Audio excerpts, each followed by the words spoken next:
Good morning, everybody, and welcome to Sunday Brunch. I am your host, RM, and of course, we have with us today Russ Whitfield. Russ, how are you? Yeah, tickety boo. I'm doing great, thanks so much. And how are you? I am doing well, Russ. It is 2024. Happy New Year. Happy New Year. Yes, of course.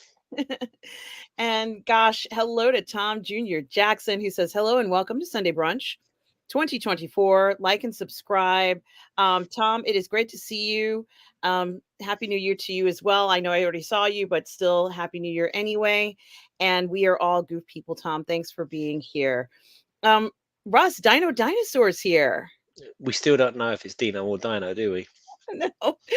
He says, Happy New Year, RM, Russ, and Tom. RM's New Year wish was more bump and grind in Star Wars. Absolutely. Mhm. Absolutely. Yes. I think Ray needs to have that moment. And I mean an O morning moment, like an moment. I can't even say it. Mm. She Yeah, needs but to she's not going to get it though, is she? Because of that whole thing with Ezra and Sabine Wren, right? Unfortunately, yes. It seems like what's happening is they are purposefully keeping her as if she's as if she doesn't deserve a relationship. I just think that um, who was talking about it? One of the shows I was listening to was talking about this, and it's not an original idea, but I just think that the the pervasive atmosphere seems to be that if a female is in love with a guy, that somehow weakens her character position, strength of character, and what have you. So they're not going to allow it because it would imply vulnerability and things like that. But I think I said at the time, and I really do believe this. If Sabine had been madly in love with Ezra, um, a lot of the stuff that she does is explained like you do it like much like what's his name, Joel in The Last of Us. Well, we can save the world, yeah, but you're not vivisecting my daughter to do it. Fucked a lot of you. And boom, boom, boom, boom, boom. Anyway, I digress. No, you make a good See, point. you got us talking straight away, man. What the hell? you know, Comment it, number one.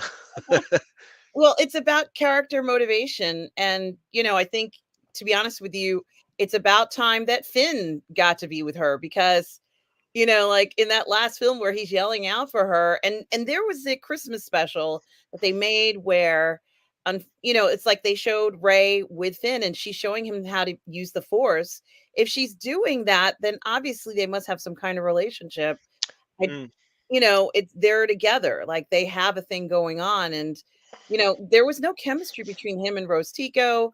Like that was kind of like forced, you All know right.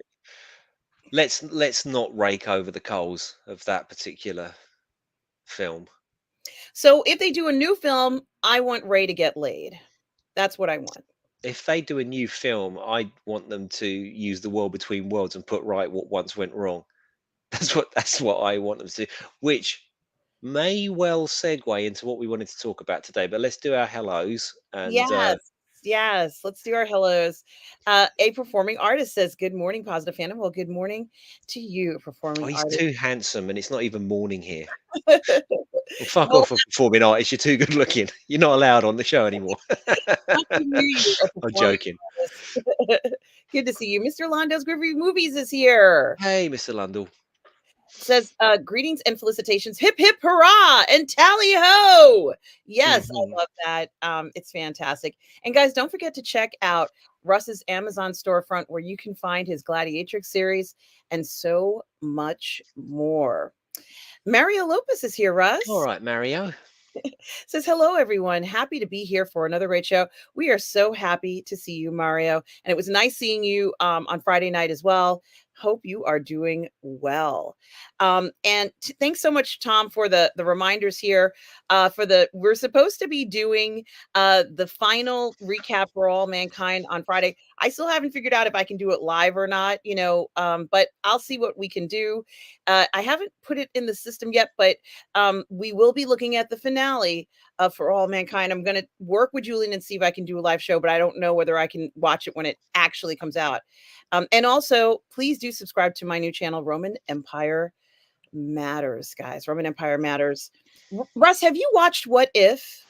No, I don't really do Marvel, and I certainly don't do Marvel anymore. I followed it up until Endgame, and after that, I gave up on it. So no, I'm not. Yeah, it's not my cup of tea, to be honest with you. You know, if it was, you want to talk about DC animated movies, I'll entertain you all day long, but not Marvel, I'm afraid. Well, Mario says he's tried to watch What If and really did not like it. Maybe it's the multiverse stuff that ruined everything for me, or maybe it's superhero fatigue. I mean, it feels like What If reminds me as if they took an omnibus edition of every, character in Marvel, put it all together, and then they just did like little tidbits of it every now and then. And they said, let's dip into the zombie world. Let's dip into if this person was that person. Let's dip into this. And it jumps around a lot, and I can see how if you're not comfortable with the jumping around, it may not be comfortable to even watch. It's but I think it's interesting. Mario says, but Lawman Bass Reeves looks good. Yeah, I've seen some posters for that. It actually does look good, but I haven't. I can't comment any more on it than that. I'm watching another series at the moment. You see. And Retro Nerd Girl says, greetings, brunchers. Greetings to you, Retro Nerd Girl. Hope Ah, you're my well. resident crush. Hello, retro nerd girl. Happy New Year, Retro Nerd Girl. Hope all is well with you. And guys, make sure you check out Retro Nerd Girl's YouTube channel, guys. 100%. If you haven't already, it's awesome. Mhm. And, yes, Retro Nerd Girl told you When Worlds Collide was worth it, didn't it? Yeah, Now, was that the original film, or is this something else, or is this a comic book? I don't Because know. it's an often used title, isn't it? When worlds collide. Yeah, and I'm so glad that we're continuing that discussion because it seems like there's a lot to say about it. The treatment in some of, like, let's say, Ahsoka series, I'm not quite sure what we even saw, in it, but it's okay. It doesn't matter. It's another interpretation of, I guess, the world between worlds, I guess. But it is what it is. Thalia Meyer. Hi, Thalia. Hi, Thalia. All the way from Germany says hello and happy 2024, Artem, Russ, and Tom Jr. Jackson in chat. I see Thalia sometimes as we're watching the Hope Show on Mondays. Thalia, I hope you are well and happy new year to you as well. Keely Chow is here, Russ. All right, Keely. How are you? Roll Tide. Roll Tide. Absolutely, absolutely. Roll Tide, Keely Chow. Now, guys, you may not know this, but tonight at 8 p.m., I'm going to be covering the Golden Globe Awards with Catherine Cook on Positive Fandom and on the Burnettwork. It is a live watch party, and please do join us if you are interested in these Golden Globe winners for tonight. It's going to be a beautiful ceremony, I'm sure of it. Who else do we have here? Gary Banjo Sandwich Worthington. Hello All again. right, gal. And Joe Jackson is here, Russ. Joe Tyson. Big Joe. Big Joe Joe. Jackson. Do you hear me, Joe Jackson? Glad you're on time today, mate. Last week was a disaster, and we're very disappointed. I was going to write you a strongly worded letter, man. That's all. That's all I'm saying. We were killing time right up until the end of the show until you arrived. He snuck in Goodness just gracious. literally a few Right. moments before ending it. Some excuse about being at Target. I don't know, or Home Depot. And Retro Um, Girl says, I love your hair. Thank you so much, Retro. Thank you. I appreciate it. It's very kind. Thanks so much for your kind words. Darth Plato says, I liked What If, but it would be better if the show didn't have a main character like Captain Carter. Episodes should be more standalone instead of interconnected, and the Nebula episode was great. Well, hello to you, Darth Plato. hey, Darth Yeah, Vader. interesting. I haven't watched it, so I can't say what it was like, but it's interesting to hear your opinion about it there. And hello to that old Yorkshire geek is here who says, "Hi guys, happy New Year. I'm currently eating soup at my computer desk, a disaster waiting to happen." And I've done that many a time, my good friend. You are certainly not alone in that endeavor, Russ. I used to smoke at my computer desk years ago, and my keyboard sort of stopped working. And I decided, I thought I'd take it apart to see why it wasn't working, and it was Just full of fag ash. It's disgusting. It was like it's like an ashtray. Anyway, yes. And Tom Jr. Jackson says that he watched series 2 of What If and it was fantastic, and he can't wait for season 3. Well, that's good to hear. Stavros is here. Russ All right, Stavros. Stavros. Oh my gosh. Happy New Year to you. Stavros says, "Hey, all hello, all everyone. Hope is well on this snowy Sunday. Now, where I live, it has not snowed, but Tom, is there snow near you, Tom? Tom is just north of me. Let me know, Tom. And I'm sure for some of you throughout the United States have different retro. I know that you have snow. You do, right? You had a storm maybe a week or so ago. I could be wrong. Stubble is here. Hi, Stubble. The legend. Hello, Stubble. Stubble, how are you? Happy New Year, Stubble. Good to see you.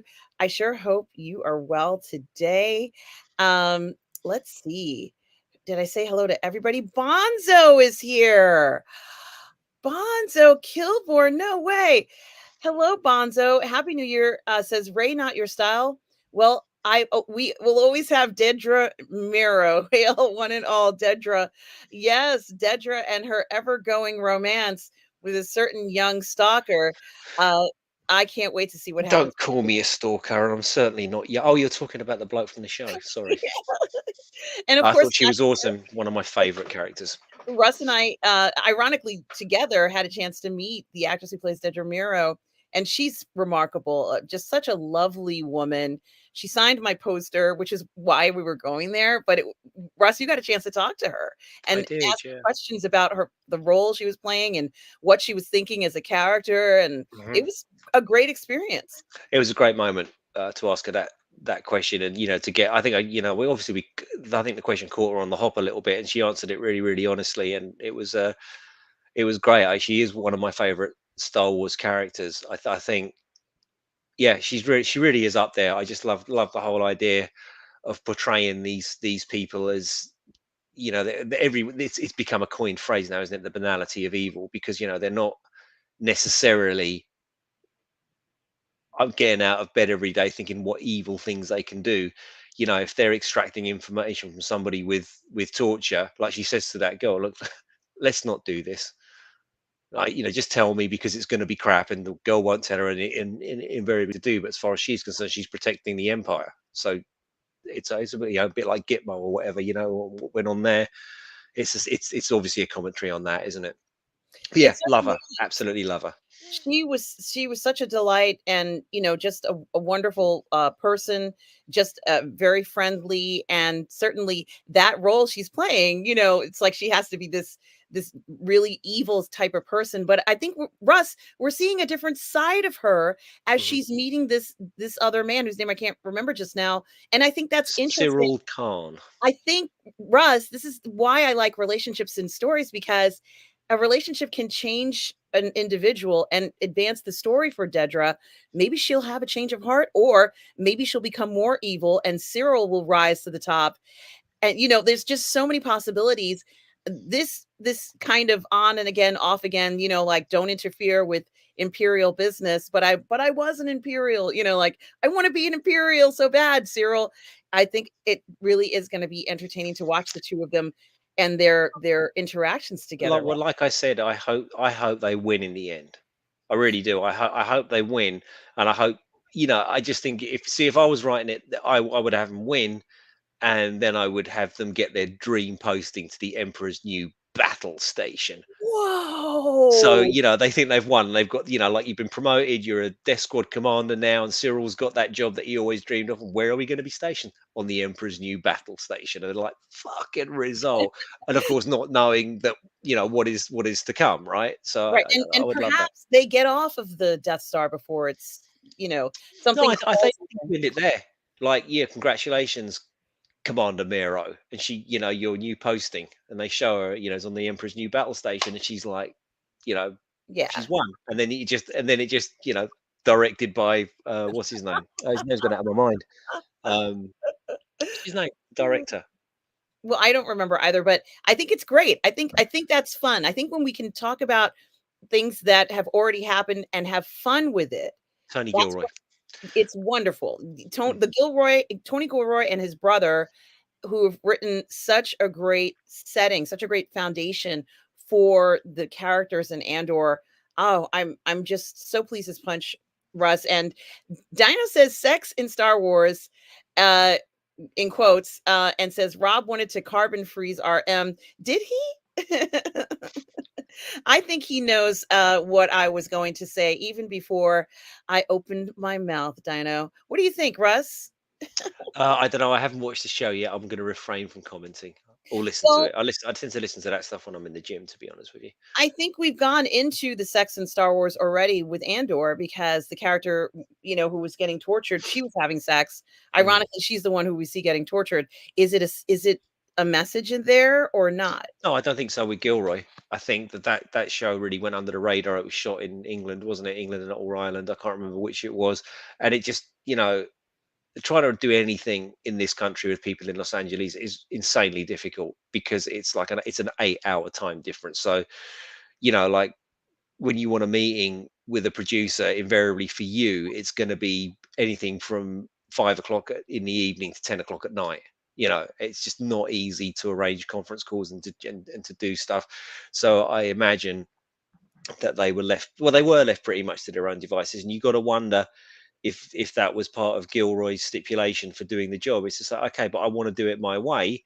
And that means I don't want interference from the main company. I've got my Star Wars experts here. They all know the stuff, so we're going to do what we're going to do. Or you can do one and get someone else to do it. Maybe that was it, because it's not like these people need the money or need the projects. Tony Gilroy isn't struggling. He's not looking for change down the back of the couch. So yeah. No, he certainly isn't in that position. And Darth Vader says, getting laid, needing a man is an ancient regime at this point. Oh, not for some of us, Darth Vader.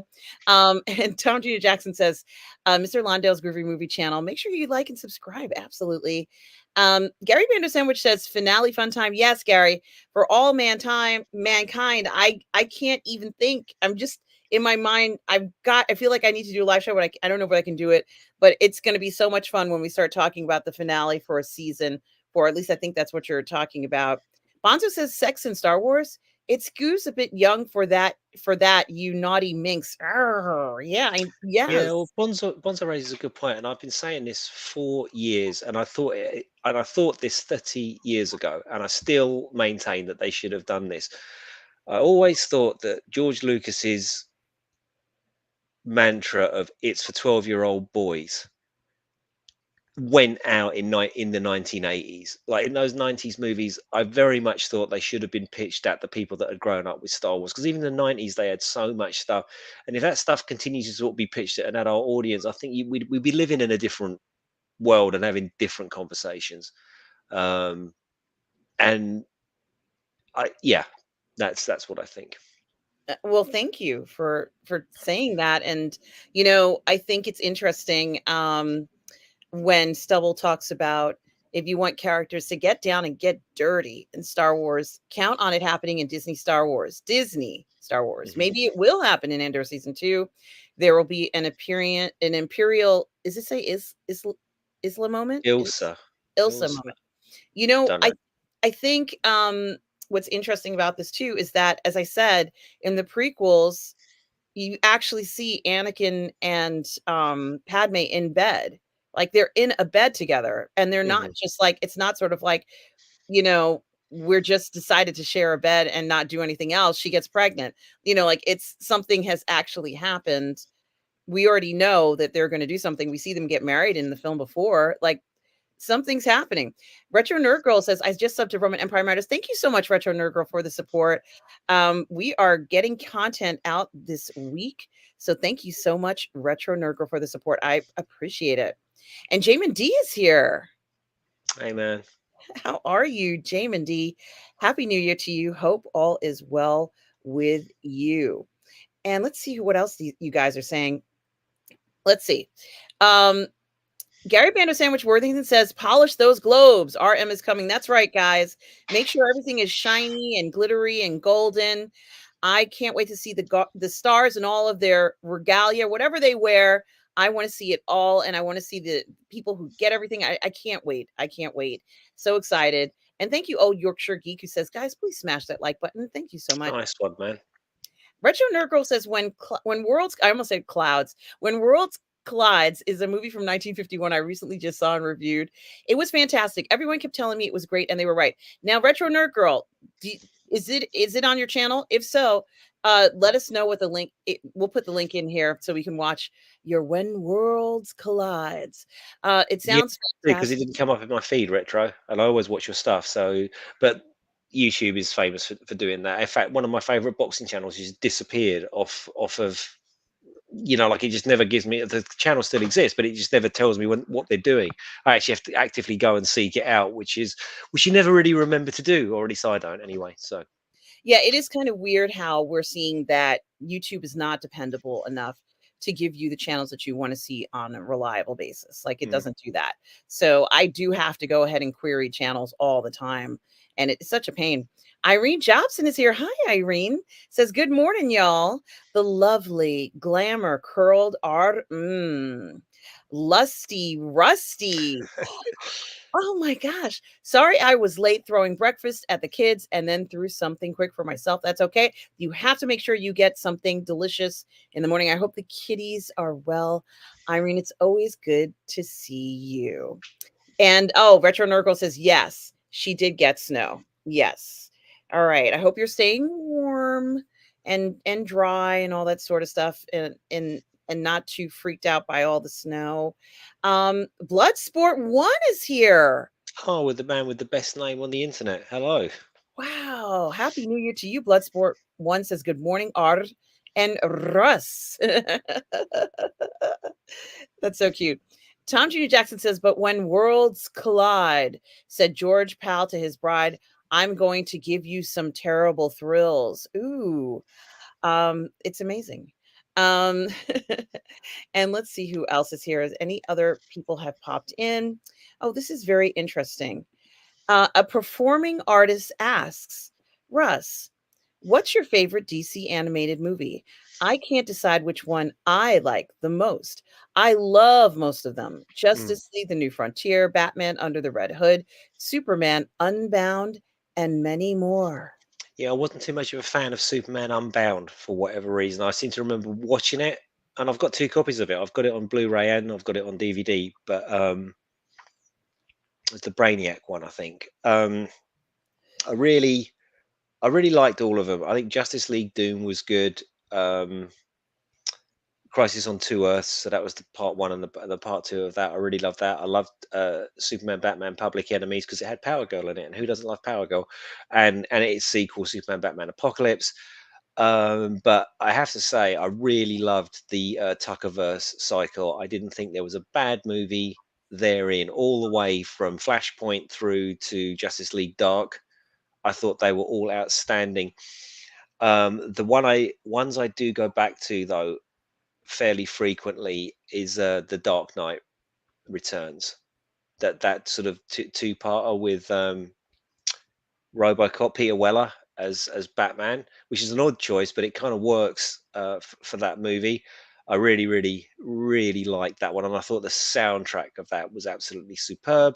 Um, I kind of like uh, the new ones, the Tomorrow verse. I think this is called. However, I've only seen a couple of those because my daughter's growing up now and I don't see her so often. So we would always sit down and like binge watch DC. But now Sam's with Scott, so they're hanging out, etc., etc. So I haven't really caught up on them, but I really must do that. But yeah, there are the animated DC Universe movies are awesome, and I love all of them. I love the animated series, especially Justice League and Justice League Unlimited. I watch Comfort and Joy every year with Sam on Christmas Day. Yeah, so New Frontier was an interesting one. I mean, I I liked it as a film, but it didn't really grab me as some of the other ones do. Red Hood was good, but I'm more Superman and Batman to be honest with you. So yeah, so there are some of the ones that I like. A performing artist. Yeah, and Russ, you've been telling me how good these animated series are. Yeah, yeah, yeah. I mean, all of the DC are pretty good at doing animated projects, which is funny. As you know, their live action output has sucked. It doesn't matter who you are. If you hate Zack Snyder, it sucks. I love Zack Snyder, but I think everything else has sucked. So it just basically it's been very, very, very, very subpar. That it hasn't pleased anybody.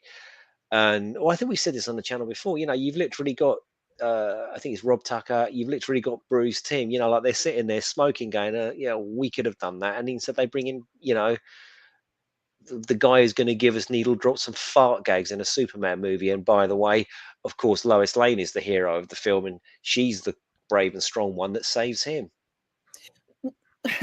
Well, something that I also am curious about is that I noticed that these Spider-Man movies were released like a major motion picture into the Mhm. movie theater, and yet these DC, I don't know whether it's like these Justice League, animated film, the Batman animated Superman. Why aren't those being released into? Are they being Some released? of them were, yeah, some of them were. Like in the early days, like Batman Phantasm, I think had a theatrical release. Some of them certainly did. It's just not something that Warner Brothers does.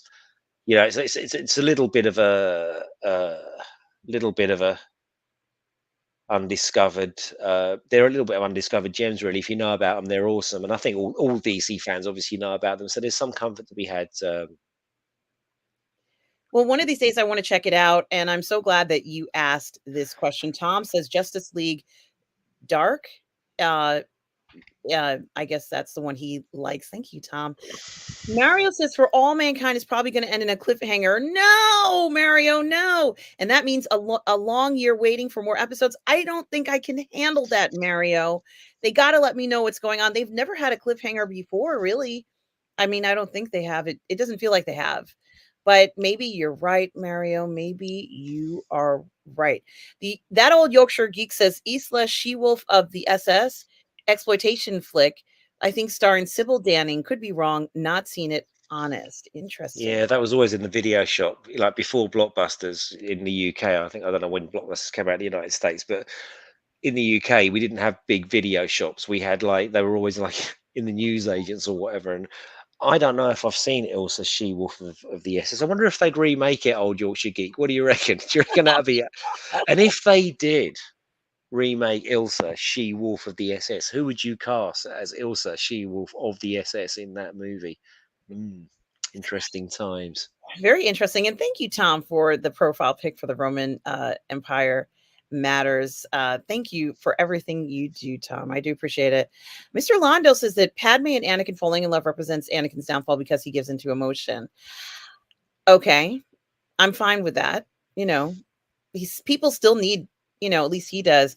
I don't know whether it absolutely had to end that way, but I still think that people can have relationships and be okay. I mean, there are other Jedi who have done that. And it is a new era, isn't it, Mr. Londell?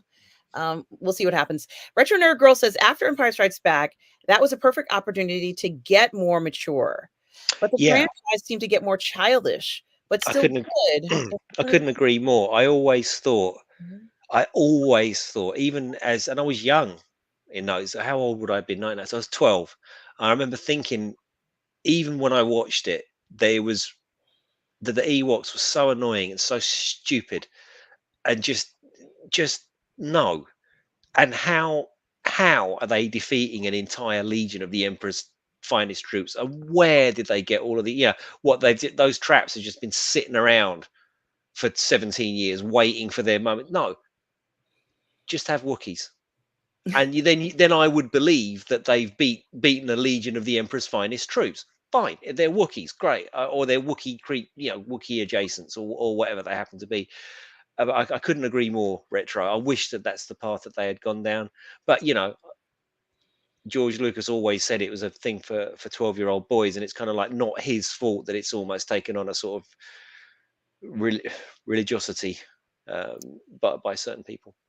I think, I personally think that they spent too much time on that pod race because I remember for the sequels, I remember sitting in the theater and when I realized that we were going to have like this pod race that was long, you know, I I thought to myself, I said, this is an interesting concept, but I mean, I'm sure there are a lot of people who love the pod race, but that's not really what I envision, necessarily for Star Wars, but it's okay. Like it is what it was. And I still do not care for the pod race. And, it was just, that's where I think it went really, they weren't going in the wrong direction. But um, yeah, it's something to think about, I guess. Um, and Retro Nerd Girl also says yes. The review is on her channel, guys. Go to Retro Nerd Girl's channel and watch that review for When Worlds Collide. I'm going to do it after this show, actually. Hmm. And Otherwise, I won't. So, it's front of mind. So, I'm going to do it. oh, speaking of George Pal, I did the Time Machine on New Year's Day. That is great. I like that old school Time Machine movie. It was better than the remake, the Guy Pearce one. I really loved Oh, that old one. Was so good. It was yeah. so well done, especially for its time. Yeah, and they wasted, I think Jeremy Irons was in the remake, and his character, he just came out creepy, like he was he didn't even seem. I don't remember Jeremy. I just remember it was a Guy Pearce one, I loved the soundtrack. I thought the soundtrack was brilliant, but that's about it. Mhm. And That Dark Vader. is Superman, Batman, Apocalypse. What he's Oh, talking about there. okay. Yeah, I did not know that, and I'm incredibly unprepared for that. Um, and then you guys are talking about Batman versus Dracula. Oh, you know what? Now I'm gonna have to do the walk of shame. I confess I haven't seen that one. I haven't seen it either, but I'm sure I will see it one day because I'm sure it will be on Turner Classics at some point. And here it is. Thank you, Tom Jr. Jackson, for putting the link for the When Worlds Collide on Retro Nerd Girls channel. Um, I and definitely want to check that out. Let's see what else. Retro Nerd Girl also says, I need to get into my future animated DC movie phase eventually one of these days. I hear that they are They fantastic. really are. They've done a lot of standalone ones. Like you get tend to get these cycles like Superman, Batman, Apocalypse, and sorry, Superman, Batman, Public Enemies, and then Apocalypse. That's like a 1 and 2. That's like a sequel. And then you've got Crisis on Two Earths and Doom, which are sort of loosely connected. They are sequels. One's a sequel to the other one. And you got Superman Doomsday, which is the first one that came out, but they sort of remade that during the Tuckerverse cycle, and it was far, far, far, far, far better in the Tuckerverse. And yeah, I think start off with the Dark Knight Returns though. The 1-2 punches. The soundtrack to that movie is so sick. It's just really good. It's really, really, really good. It sounds amazing. And I want to talk about what Irene is talking about. Russ, you've seen the Spider-Man animated films, right? No, Oh, you haven't seen them. I'm not interested in Marvel. Really not. It's just Because I'm curious if there's anybody who's seen the DC ones and the Marvel ones. In other words, anyone who's seen these animated DC films and can compare it to the Spider-Man Spider-Verse animated films. And because I haven't seen the animated DC ones, so it's hard for me to compare the two. Irene says that the Spider-Man Spider-Verse movies are not just your average animated movies, though, oh, and that the soundtrack and art is phenomenal. in yeah, and thanks, Irene. But in the geekosphere, it's sort of genuine. From what I've read, and I can't comment because I don't really watch Marvel stuff, but everyone seems to say that DC's animated content destroys Marvel's animated output. I don't know if that's true in the modern era with What If, and obviously Spider Verse is beloved by everybody, or certainly the first one was. I don't know about the second one, but yeah, it's consistently highly rated. Even the shit ones are average. There are no bad ones as far as I know. As far as even stuff like Batman Brave and the Bold, things like that, which was definitely much lighter in tone and making fun of itself and was back to the Silver Age, and they had musical episodes and all sorts with what's his name, Neil Patrick Harris as the Music Micer. It's an entirely musical episode. Yeah, they're great. They're great. And Irene says, oh, I'm sorry. Mario says Ewoks suck. But they did in that context. I mean, wouldn't it have been funny if they'd have got captured by the Ewoks like they do, and then they get taken back to the village only to find that they've actually been captured by a bunch of kids, and the big Ewoks are sort of giant furry, Chewbacca-like monsters. then I'll wear that all day. Yeah, all right, fair enough. I can understand, why this allegory works in it. But it's just so stupid when the little creature's like throwing anything and it wraps the thing around its neck and it falls over. Fine, why isn't it dead? Because when you throw that at the stormtrooper, they die. But then I realize I'm just nitpicking a child's film, but Well, it did upset me. I don't think anybody believed that the Ewoks were able to capture anybody, like, it just didn't seem possible that they could, but it's okay. It's okay. Verisimilitude, maybe, I don't know. Mario Lopez says, I don't even like Baby Yoda. Okay, we hear you. A lot of people do not like Baby Yoda, so you're not alone in that. So let's see. Okay, wow, the Ewoks, you guys are on fire with Rather so have the Ewoks on fire myself, but there we go. someone should pass the Ewok sauce. Right.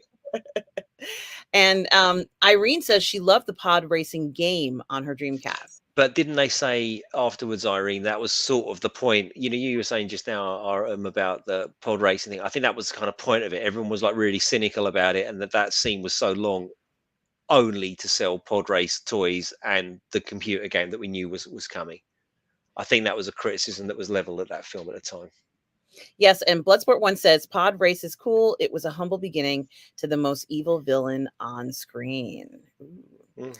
And Tom Jr. Jackson says he has the Justice League Dark and Justice League Apocalypse War animated films on. You should watch the whole cycle. Start with Flashpoint and go all the way through to Apocalypse War. And include the Constantine one in there as well, because it does fit into the continuity. It doesn't break the continuity. In fact, like there are fans that do lists. Like what order should I watch the Tuckerverse, and just no one watching this or listening to this will be disappointed with those movies. I'll put it out there. I think they're absolutely outstanding. And Darth Vader says there were a couple of animated movies about 20 years back for Marvel, which were good. And Mario says we need Snyder animated movies of Justice League 2 and 3. Yeah, absolutely. Yes. Yes. What do you think? Yeah, I think that's the most realistic. It's the most realistic. I'm sure we said that was on this show before, but I do think that's the most realistic option. It's certainly more economically viable. It certainly wouldn't compete with, um, with the DCEU if that ever happens, which I don't think it ever will. Yeah, that's the way to go, and everybody wins. I mean, obviously, we'd love live action, but I don't think there's any real appetite for that outside of the Snyder fandom, to be honest with you. And Irene says, I did prefer the Ewoks in Battle for Endor. I haven't seen it. I guess I better watch that, Irene. I have not seen the Battle for Endor. It does sound kind of sweet. Darth Plato says, Ewoks, come with us, And the Old Yorkshire Geek says the pod race was even longer in the home video releases. Was it really? Did you stunt cast Ilsa She-Wolf of the SS, by the way? I didn't see that up there, Old Yorkshire Geek. And Mr. Londell says he's never had a problem with the Ewoks. They're primitive race of creatures, and it's something kids always liked. Yeah, but that's kind of the point, isn't it, Mr. Londell? As I was saying earlier on, I always thought that Star Wars should have grown up with us. That's what I thought, and even especially today, because like pitching it at 12-year-olds, there's just so much stuff, and we didn't have that in the 70s and 80s. We just didn't. Like, fuck, man, I remember missing Buck Rogers and crying because that was it. Buck Rogers in the 21st Century was my favorite show. I'd love to pretend it was Battlestar Galactica, but it wasn't. I loved Buck Rogers, if I missed it, oh god, because that was it. There was no rerun. There was, if you missed it 5:45 on a Saturday, that's the end of it. No more Buck Rogers. And Dino Dinosaur says, for me, the pod race was Anakin winning his freedom, great action, and Atmos sound effects. And also, Old Yorkshire Geek says, I didn't have a problem with the pod race. It was a Star Wars equivalent of the Ben-Hur chariot race. I wonder if that's what they said when they were doing it. I Yeah. wonder if that was the point behind it. I bet if you listen to the commentary, and I did listen to the commentary, but I can't remember that. I wonder if that was kind of their homage to it, And Mike has bad knees. Hey, Mike has bad Hey, Mike. knees. Happy New Year to you, says the pod race video game in N64 was awesome. I gotta check that. I have to see if I can find that game somewhere, and see if I can play that. Old Yorkshire Geek says, "Yes, I have a thing for Sybil Danning." I thought that said thong for civil damning. A It's a thing. whole different conversation, isn't it, Yorkshire? And, Irene says, "Mr. Londo, yeah, I was like 4 when I grew fond of, Ewoks. My dad had all these different." I'm Plushies, I guess. Yeah, and when he went away to Texas or Iraq or Saudi Arabia, we would see with his T-shirts. Aw, that's so sweet. Now that I understand.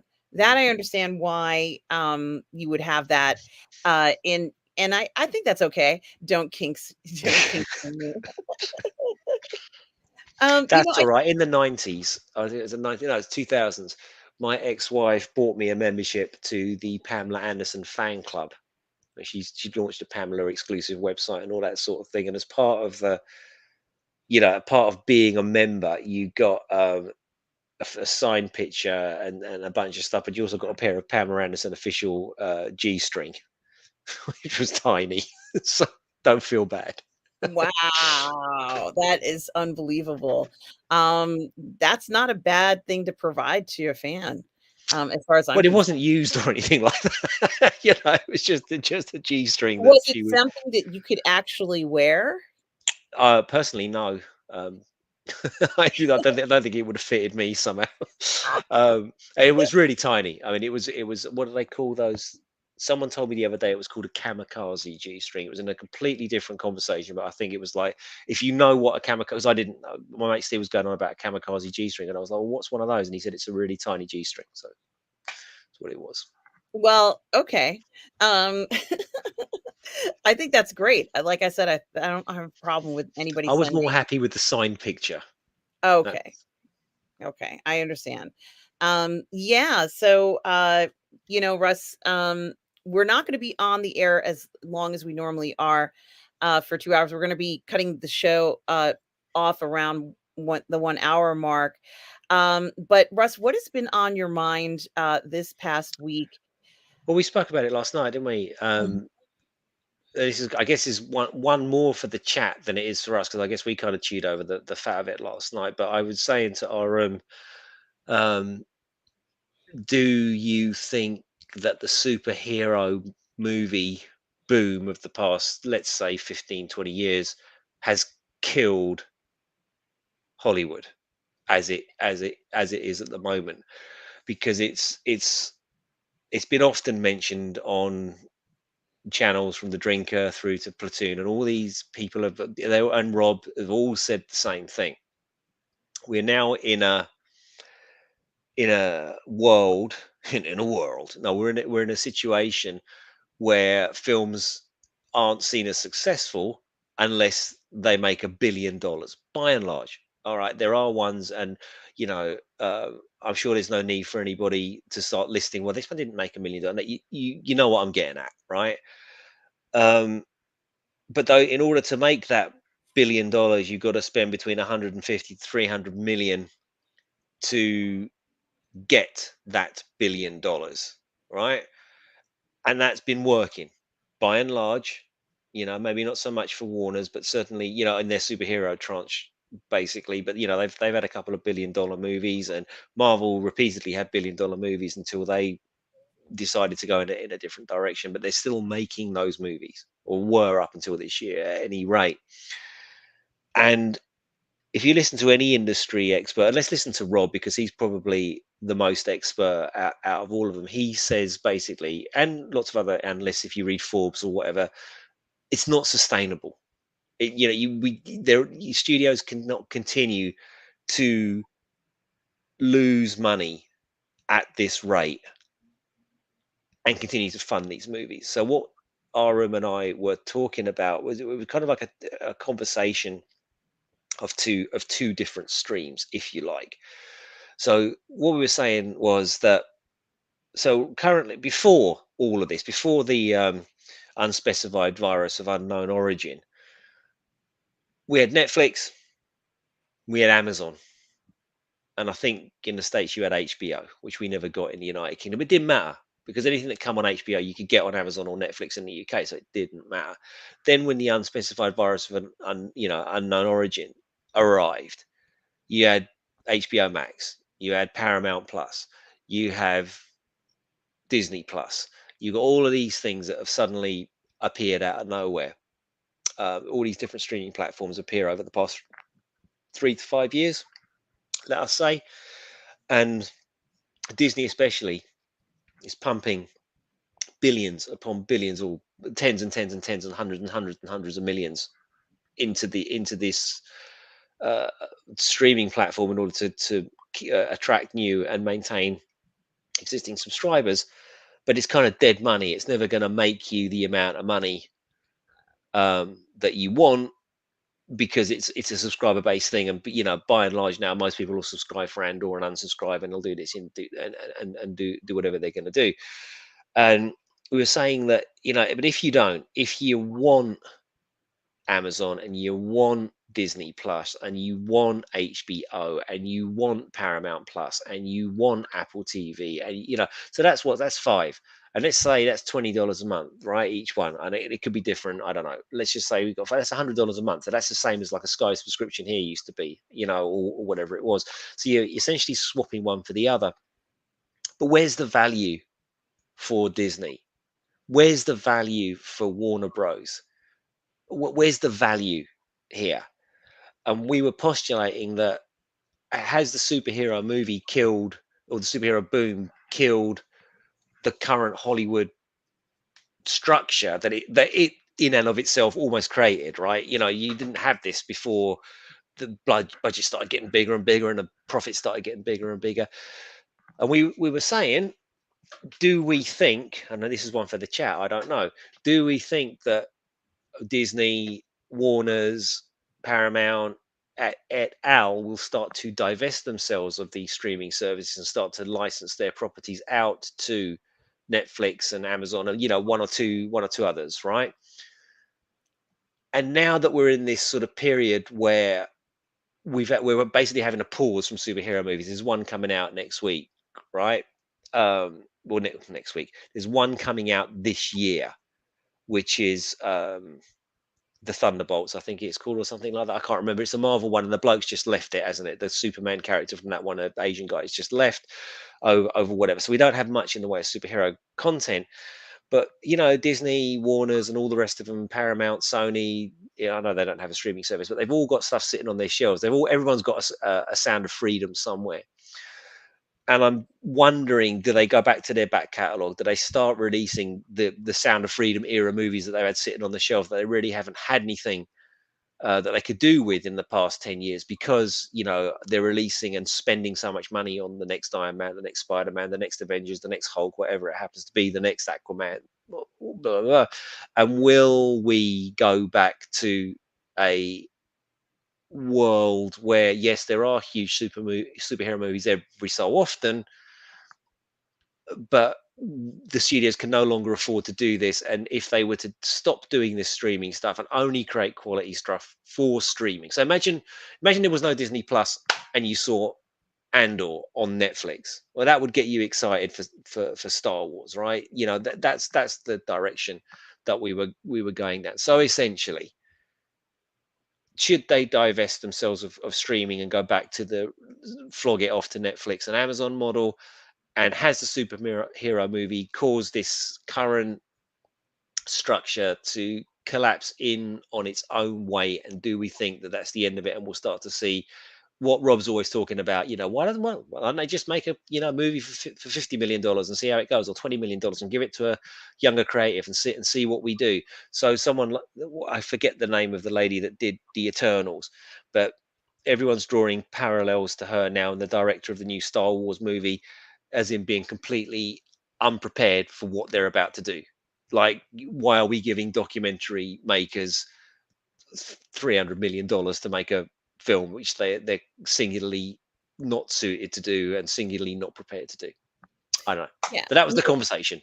This is a good point, because when I think about sort of like the superhero phenomenon, my perception, and it may not be true, but my perception is that that Hollywood doesn't have the normal repertoire of films that we know, that we grew up with. And we would get a certain number of B films, and then there'd be a certain number of rom-coms, there'd be a certain number of action films, there'd be a certain number of science fiction films, there would be a certain number of biographies, and if anything, in 2023, we saw that two films that fit into those categories, and I guess Barbie would be a special interest film. I Mm, don't know how mm, you would put that one, but Oppenheimer was a biography for all practical mhm, purposes. And the other film that made $1 billion was Super Mario. That's a children, for all practical purposes, it's a film that adults could see, but it was primarily geared towards children. I know that there are a lot of people who are fans of Super Mario. I am a fan of Super Mario, but I believe that that film was actually geared towards children. But if you were a fan growing up and you grew up with Super Mario, you would enjoy it as well. Well, what's my point? My point is that when they are able to diversify those particular areas, when the studios, which are known for doing other films, mhm, when the studios, what used to happen is that they used to get scripts and they would say, oh, this one's a sci-fi script. And they say, no, we're not doing the sci-fi script right now because we already have a sci-fi film we're doing right now. We mhm. don't need another sci-fi film. And they would say, but maybe Brad Pitt will want to do this upcoming sci-fi film. It didn't actually happen with Ad Astra. I think he really wanted to do that, didn't he? I think that was a thing of his, but I digress. Yeah. Yeah, and so then the studio would have to go ahead and say, okay, maybe we can do two, or maybe we can that other one can be switched to another studio, or we can push that one back a few months and maybe do both. And so I think they would also have a provocative film, like a somewhat controversial film, like where Or somebody. like old Yorkshire geek's favorite movie of all time, Ilsa She Wolf of the SS, right? Yes, or something like, Basic Instinct, or, Fatal Sh- Attraction, Showgirls. Showgirls, something more provocative where a lot of people are like, "Gee, I don't know whether that's right," and it doesn't matter. It's or it would be, something like Lolita or something like that where you're like, "Wow, that's kinda interesting. Are you going to see it?" "Yeah, I'm gonna go see that film." And then maybe you'd even have some art films where, it would be something that's completely not really interpretable unless you're into that sort of stuff. Mm, Um, films geared towards we actually had one. Films geared towards sports fans like, The Iron Claw. A boxing film. We had Creed last year, right? mhm. All those genres, all those areas, the studios would cover all of that. And the studio would be happy if, let's say even 50% of those came back with the profit, and people were lauding them for that. And it used to be fun to know that there were all these different types of films coming out, but it feels like they've put in so much time and energy into some of the superhero films, and maybe even neglecting some of those other areas. And so we are seeing more foreign films. All of a sudden the foreign films became more popular, maybe even in the last 10 or 15 years, as the major studios have concentrated more on spending 100 million, 200 million, 300 million on films that didn't really need to have 200 million or 300 million spent on them. So I think it is interesting, at least from my perspective, what I'm noticing. And then if you look, Russ, the films that ended up winning movie of the year are foreign films. All Quiet on the Western Front. What was the other one? Parasite won. Maybe it actually won for best foreign film, that one. But even what's that guy's name? Del Toro's film won. Shape of Water. The Shape of Water, and then maybe that's not a foreign film. But he what about his other film, the one Pan's Labyrinth? Yeah, that one. Yeah. I couldn't remember whether that was best foreign language or whatever. What am I saying? What I'm saying is that because a lot of concentration was on, more concentration was on perhaps the superhero genre, then all of a sudden, it opened up the it kind of marginalized the studios for concentrating on those bigger ticket films. And then it did give opportunities for other films to come through. RRR, no one had been talking about Indian cinema. Absolutely nobody. Mhm. Now, over the past few years or so, there was more interest in Indian cinema, in Asian cinema, martial arts. Some of these martial arts films were coming to the front more. I would even argue to say that, like John Wick and a few other action films were the only ones we'd been seeing. And we've kind of like had the question about, well, look, where's the next action hero? Read an article and they were like, oh, this person from that film. And then we're like, those aren't action stars. Those are people who are playing in an action film, but they're not action stars. They're Mm. not like, the guy who Scott Atkins. They're not Scott Atkins. They're not, like we could go down the list of all these different things. And we also haven't had too many. The only film that I really feel like is focused on a major star is Mission Impossible and maybe Top Gun Maverick. Yeah. Because you couldn't do those films without Tom Cruise. And it's like they're like, oh, he's the last big star. I understand what people are saying, but in actuality, you couldn't make that film without Tom Cruise. It No, could you not you work. you could, but I think the paradigm in this scenario that we postulated, I think the paradigm just sort of has to change. So you mentioned All Quiet on the Western Front. If that had come out in the cinema, that probably would have done really, really well. If Extraction had come out in the cinema, it would have done really, really well. You talk about action heroes. I mean, yeah, okay, he's not a martial artist or anything like that, but I think was it on the show or was it to you? I was saying this to, but fucking Chris Hemsworth is a big guy. He looks like he can do that stuff, like Arnold Schwarzenegger did back in the day. Like he looked, we believe that stuff. Anybody that says that they don't is lying. If they were a teenager at the time, they loved it. We loved it, and when we didn't think it was ironic at all. Um, but what's my point? My point is, could that have birthed a three-movie action franchise in the same way that The Equalizer has been a cinematic franchise of three movies, and great, and everybody loves them. Um, and these companies do have these films like sitting around. So I'm wondering if we'll start to see more of this. But what I do think is, let's say that they decided they were going to Netflix were going to release Extraction in the cinema for a limited run and what have you, or no, let's talk about Warner Brothers. They've got a Sound of Freedom or whatever sitting on the shelf. But the thing is, if you're going to divest yourself of your streaming platform and stop spending tens of millions or low billions on your streaming platform, and you're going to go back to concentrating on theatrical, then it's got to be like it was in the old days, where you hold it back for 3 or 4 months. You don't instantly put it on streaming 3 weeks later, because what um Incentive is Disney Plus, and Netflix and Amazon and Paramount Plus and all these streaming things have taught us is that, fuck it. Well, if I wait 2 weeks, it will be on streaming. I won't have to go out. I won't have to spend $50, taking my family to go and all these things. So if I was David Zaslav, I'd be like, nah, forget it. It's gone.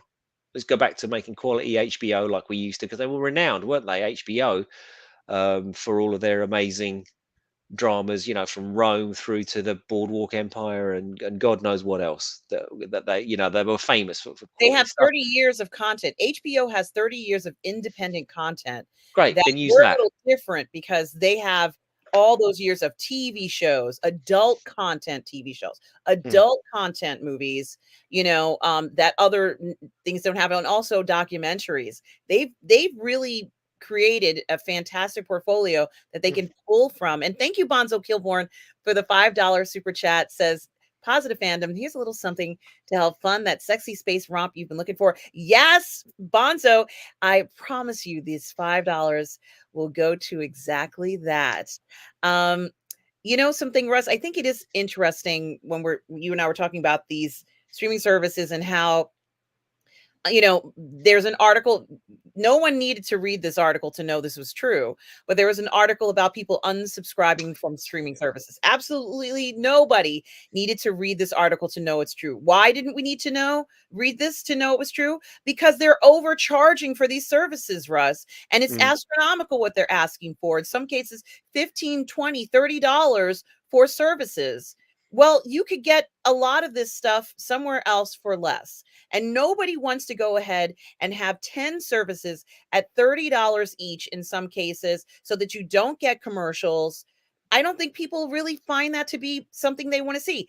And ironically, a good portion of these streaming services do not have amazing programming on it. For This is it. Disney really dropped the ball. They could have thrown all their catalog stuff on there, and if they had done that, I would be watching it all the time. But there's nothing. It's like a barren wasteland compared to what they have, and I'm not even quite sure.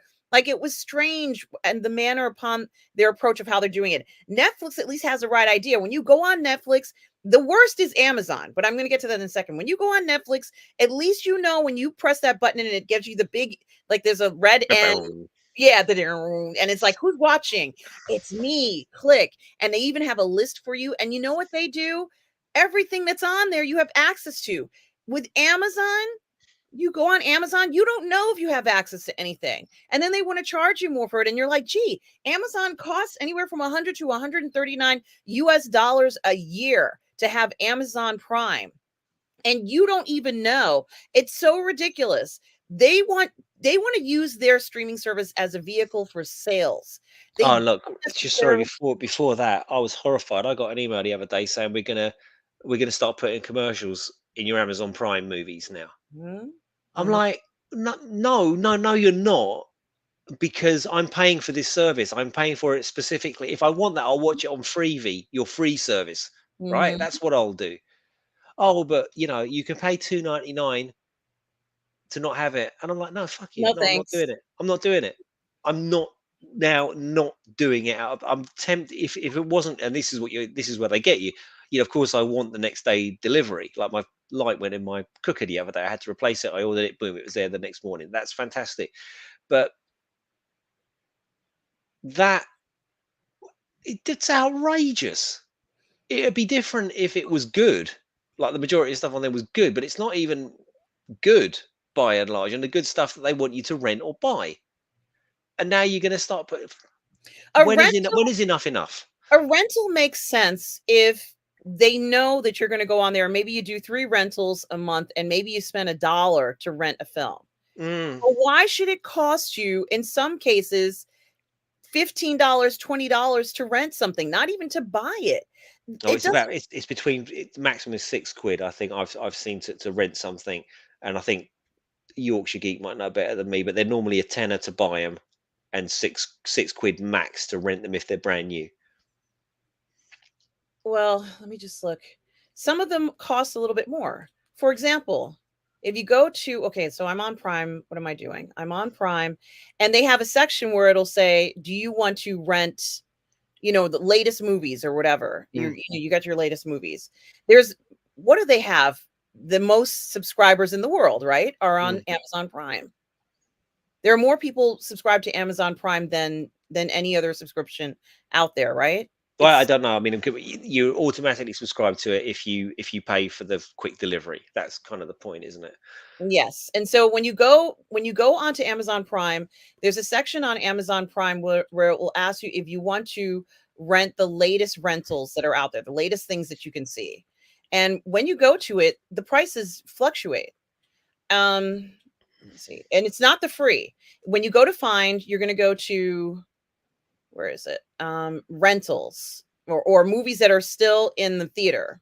So let's say this is supposed to be the advantage. It's in the theater, but you can rent it at home. In some cases, it's expensive. Like here, let's look at this one. Rent or buy. Oppenheimer. How much is it to rent that one? Rent is $5.99. Buy is $19.99. Whoa! The But Hunger does that come with special features or anything like that? I have no idea. Here, The Hunger Games. Rent 19.99. Buy Holy moly! 24.99. I'm looking at it right now. I'm looking at it right now. Oh wait, I can probably bring it up in here. Let me see if I can bring a Prime Video. But what's my point? You know something? It's not even that. It's not even that, Russ. My point is that if you are a subscriber to Amazon Prime, like almost all of us are, Mm. and you're paying $100 a year for this Amazon Prime. Cut the people who are already paying a break. Let me rent it for $1.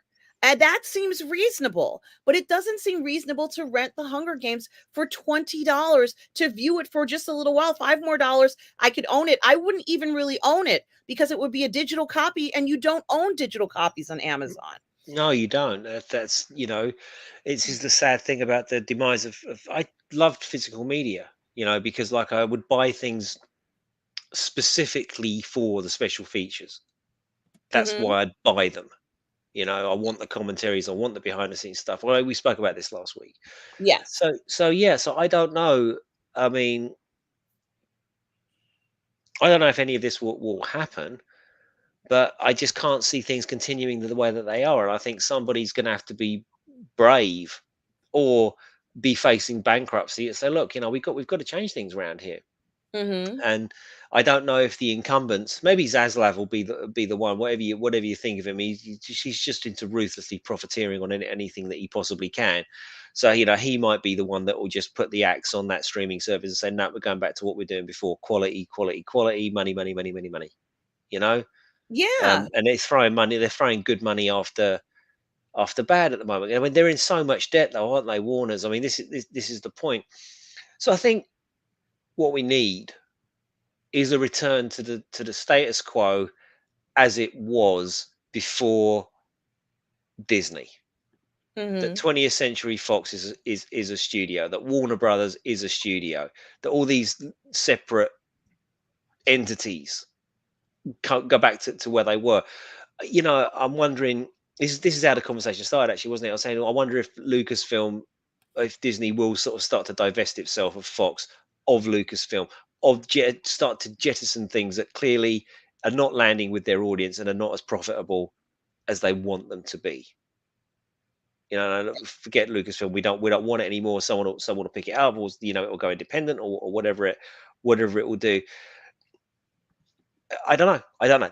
But that was the conversation we had, and I hope I didn't rattle on about it for too long. No, you didn't. But really what I think is interesting about it, and I tried to share it. I can't really share it on my computer. However, which is fine. It should just share, but it didn't. It's not sharing. It did it. Oh my God, it worked. Okay. Here it is. When you go into what is my point? What I'm saying is if I'm already paying $100 a year, and in some cases people are paying up to $139 a year, in order for me to rent this film, and I love this film. I loved this film. I've watched it about maybe 3 or 4 times already. Mm-hmm. In order for me to rent this film, I have to pay $20, and it's a rental. I think it's like a 48-hour rental, which is fair. But come on, Russ. $20 for a rental? If I went to the video store, it wouldn't cost me $20 to rent this. If I went No. to Blockbuster Video, back in the day, it wouldn't cost me $20 to rent a movie. What are the other purchase options? If you can get it in SD, maybe in HD, it'll probably be a little bit less expensive, right? Yeah, yeah, probably. It says more purchase options. Oh, look at those prices, Russ. That's outrageous. That is outrageous. I'm sorry. Well, this is what I was getting at. So you can keep going on and on. Let's look at the holdovers. Buy movie, more purchase options. You have to buy it for $20. You can't rent this one, but it should be a rental exclusive. You can rent it for maybe $3. Let's look at Mm. the creator. You can rent it for $5.99. That's more reasonable, or you can purchase it. But my point is that I've noticed that it's not a deal to rent off of Prime. It's just not a deal. Yeah, And Yorkshire why? Geek makes a good point. He said it's so that people will spend the extra fiver to own it. I suppose if you're going to spend $20 on it, you be sat there going, "Well, I might as well," you know. And Irene says, blessings and happiness and sunshine for a lovely Sunday and throughout the week. Thank you so much, Irene. I appreciate the $5 super chat. I just wanted to show you all, when I'm looking at this stuff, and I understand they have to make money, but that's a lot of money they're making. And it's not just one household, it's hundreds of millions of households that Amazon is in. And even when you're not a member, let's say you're not a member, every time you go to buy something on Amazon, they're going to go ahead and advertise whatever they want. They have free advertising as Mm. soon as you even click it. Already, Yes. already. So come on, they don't need that extra money, but they're milking people hard. I can see a mother at home with her kids, and she wants to have the kids want to have that film, or it's the holidays. They're going to go ahead and spend that money. They have no choice because they're trying to make things work for their kids. They're trying to make things work for their family, and I don't appreciate, because it's impossible to have a budget. It's impossible to go ahead and say that you're going to stick to a specific way of doing things. So Amazon is the worst. Netflix is the best. You can Mm. go on Netflix. Not They have everything you have access to. you have access to it. There's nothing on Netflix you don't have access to. At least you know you go on and you can watch what you want to watch. You don't have to say, gee, is this one? They don't recommend stuff that you don't have access to because you have all the access. And Yeah, I'm trying to figure out, why is it that Netflix, who has been successful in not only just giving access to people, what they want to see, but also in making different films and features and all sorts of stuff. Netflix seems to be the ones now. So and I didn't make my point entirely clear, Russ. Nobody needs to be told that people are closing out their subscriptions because they're too much money. I did close out a bunch of mine this year, actually in December. But what I think is interesting is, while people are shutting down their subscriptions to these streaming services, YouTube subscriptions to YouTube channels, just in general, are skyrocketing. yeah, They're because skyrocketing. because you pay your 12, I think it's 13 or 14 pounds a month here. You pay that 12, 13, 14 quid a month. That's it. It's free. It's ad free. I don't know why the Amazon two, because it's only £2.99, but it really boiled my piss. I was just like, no, no, no. How? Look, come on, man. It's like 75, £80 a year. No, no, come on, no. Anyway, but yeah, no, with YouTube, yeah. And look, I watched this really interesting video the other day, and don't worry, it's not going to turn into a rant, but it was called "Why People Love Zack Snyder." Because, like, you got all these people that have been pouring hatred on the guy, but yet he's always employed, and his films always matter. Why do people love him so much?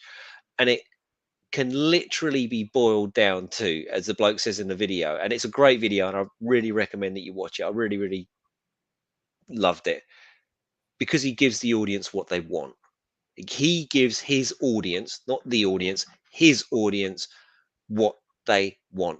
And he did it with the Superman and the Batman and the Justice League, and now he's done it with Real. I loved it. I'm lapping up the slow mo and all, and the glorious bodies that he worships. You can see that all the way through, from 300 all the way through to Rebel Moon. Everyone's chiseled, everyone is beautiful, The and Snyder, Watchmen. the And Watchmen. Russ, you and I talked about this. The Watchmen is what got me into doing video reviews Mm, in general, because I was so inspired. I felt like, and I still feel this way, it started everything for me. That film, it's like almost like an auteur film for me, because it was mm. just so outside of the box. Well, And what's my my point, still right? hates that I made him watch, Dr. Manhattan blue and Is nude is on the is screen. Like, dingling.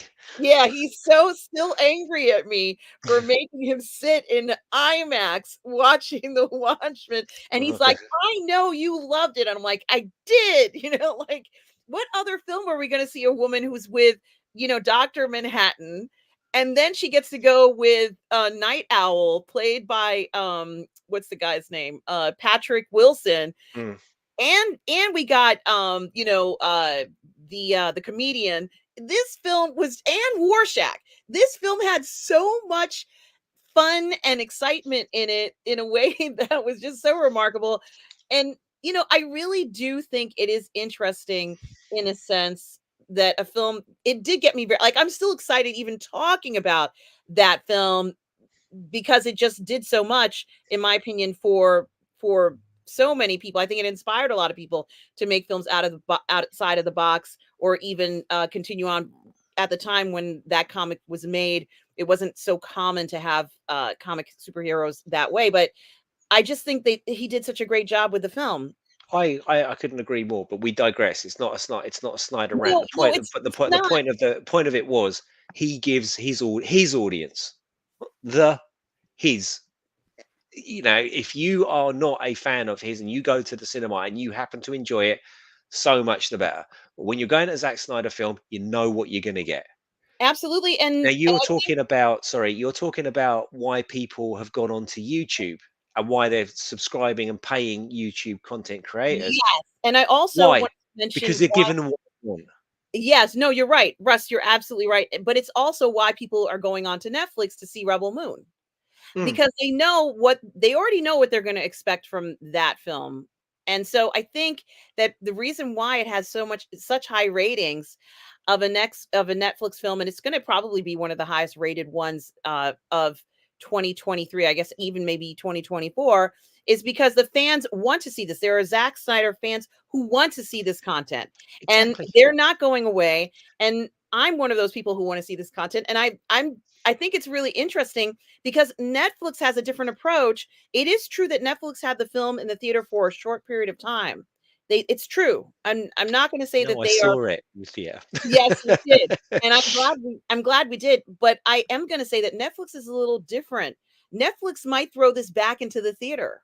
I wouldn't be surprised because Netflix can do things like this. They Yeah. did it, they're not afraid to do that sort of stuff.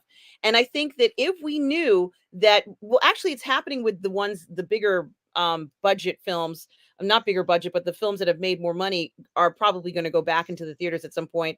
But we are seeing, and this is an era where we're seeing movies that no one thought were going to made money and got back into the theater. Like I think it was either Smile or Megan last year, Mm, where they were kind of lower budget films, but people enjoyed it.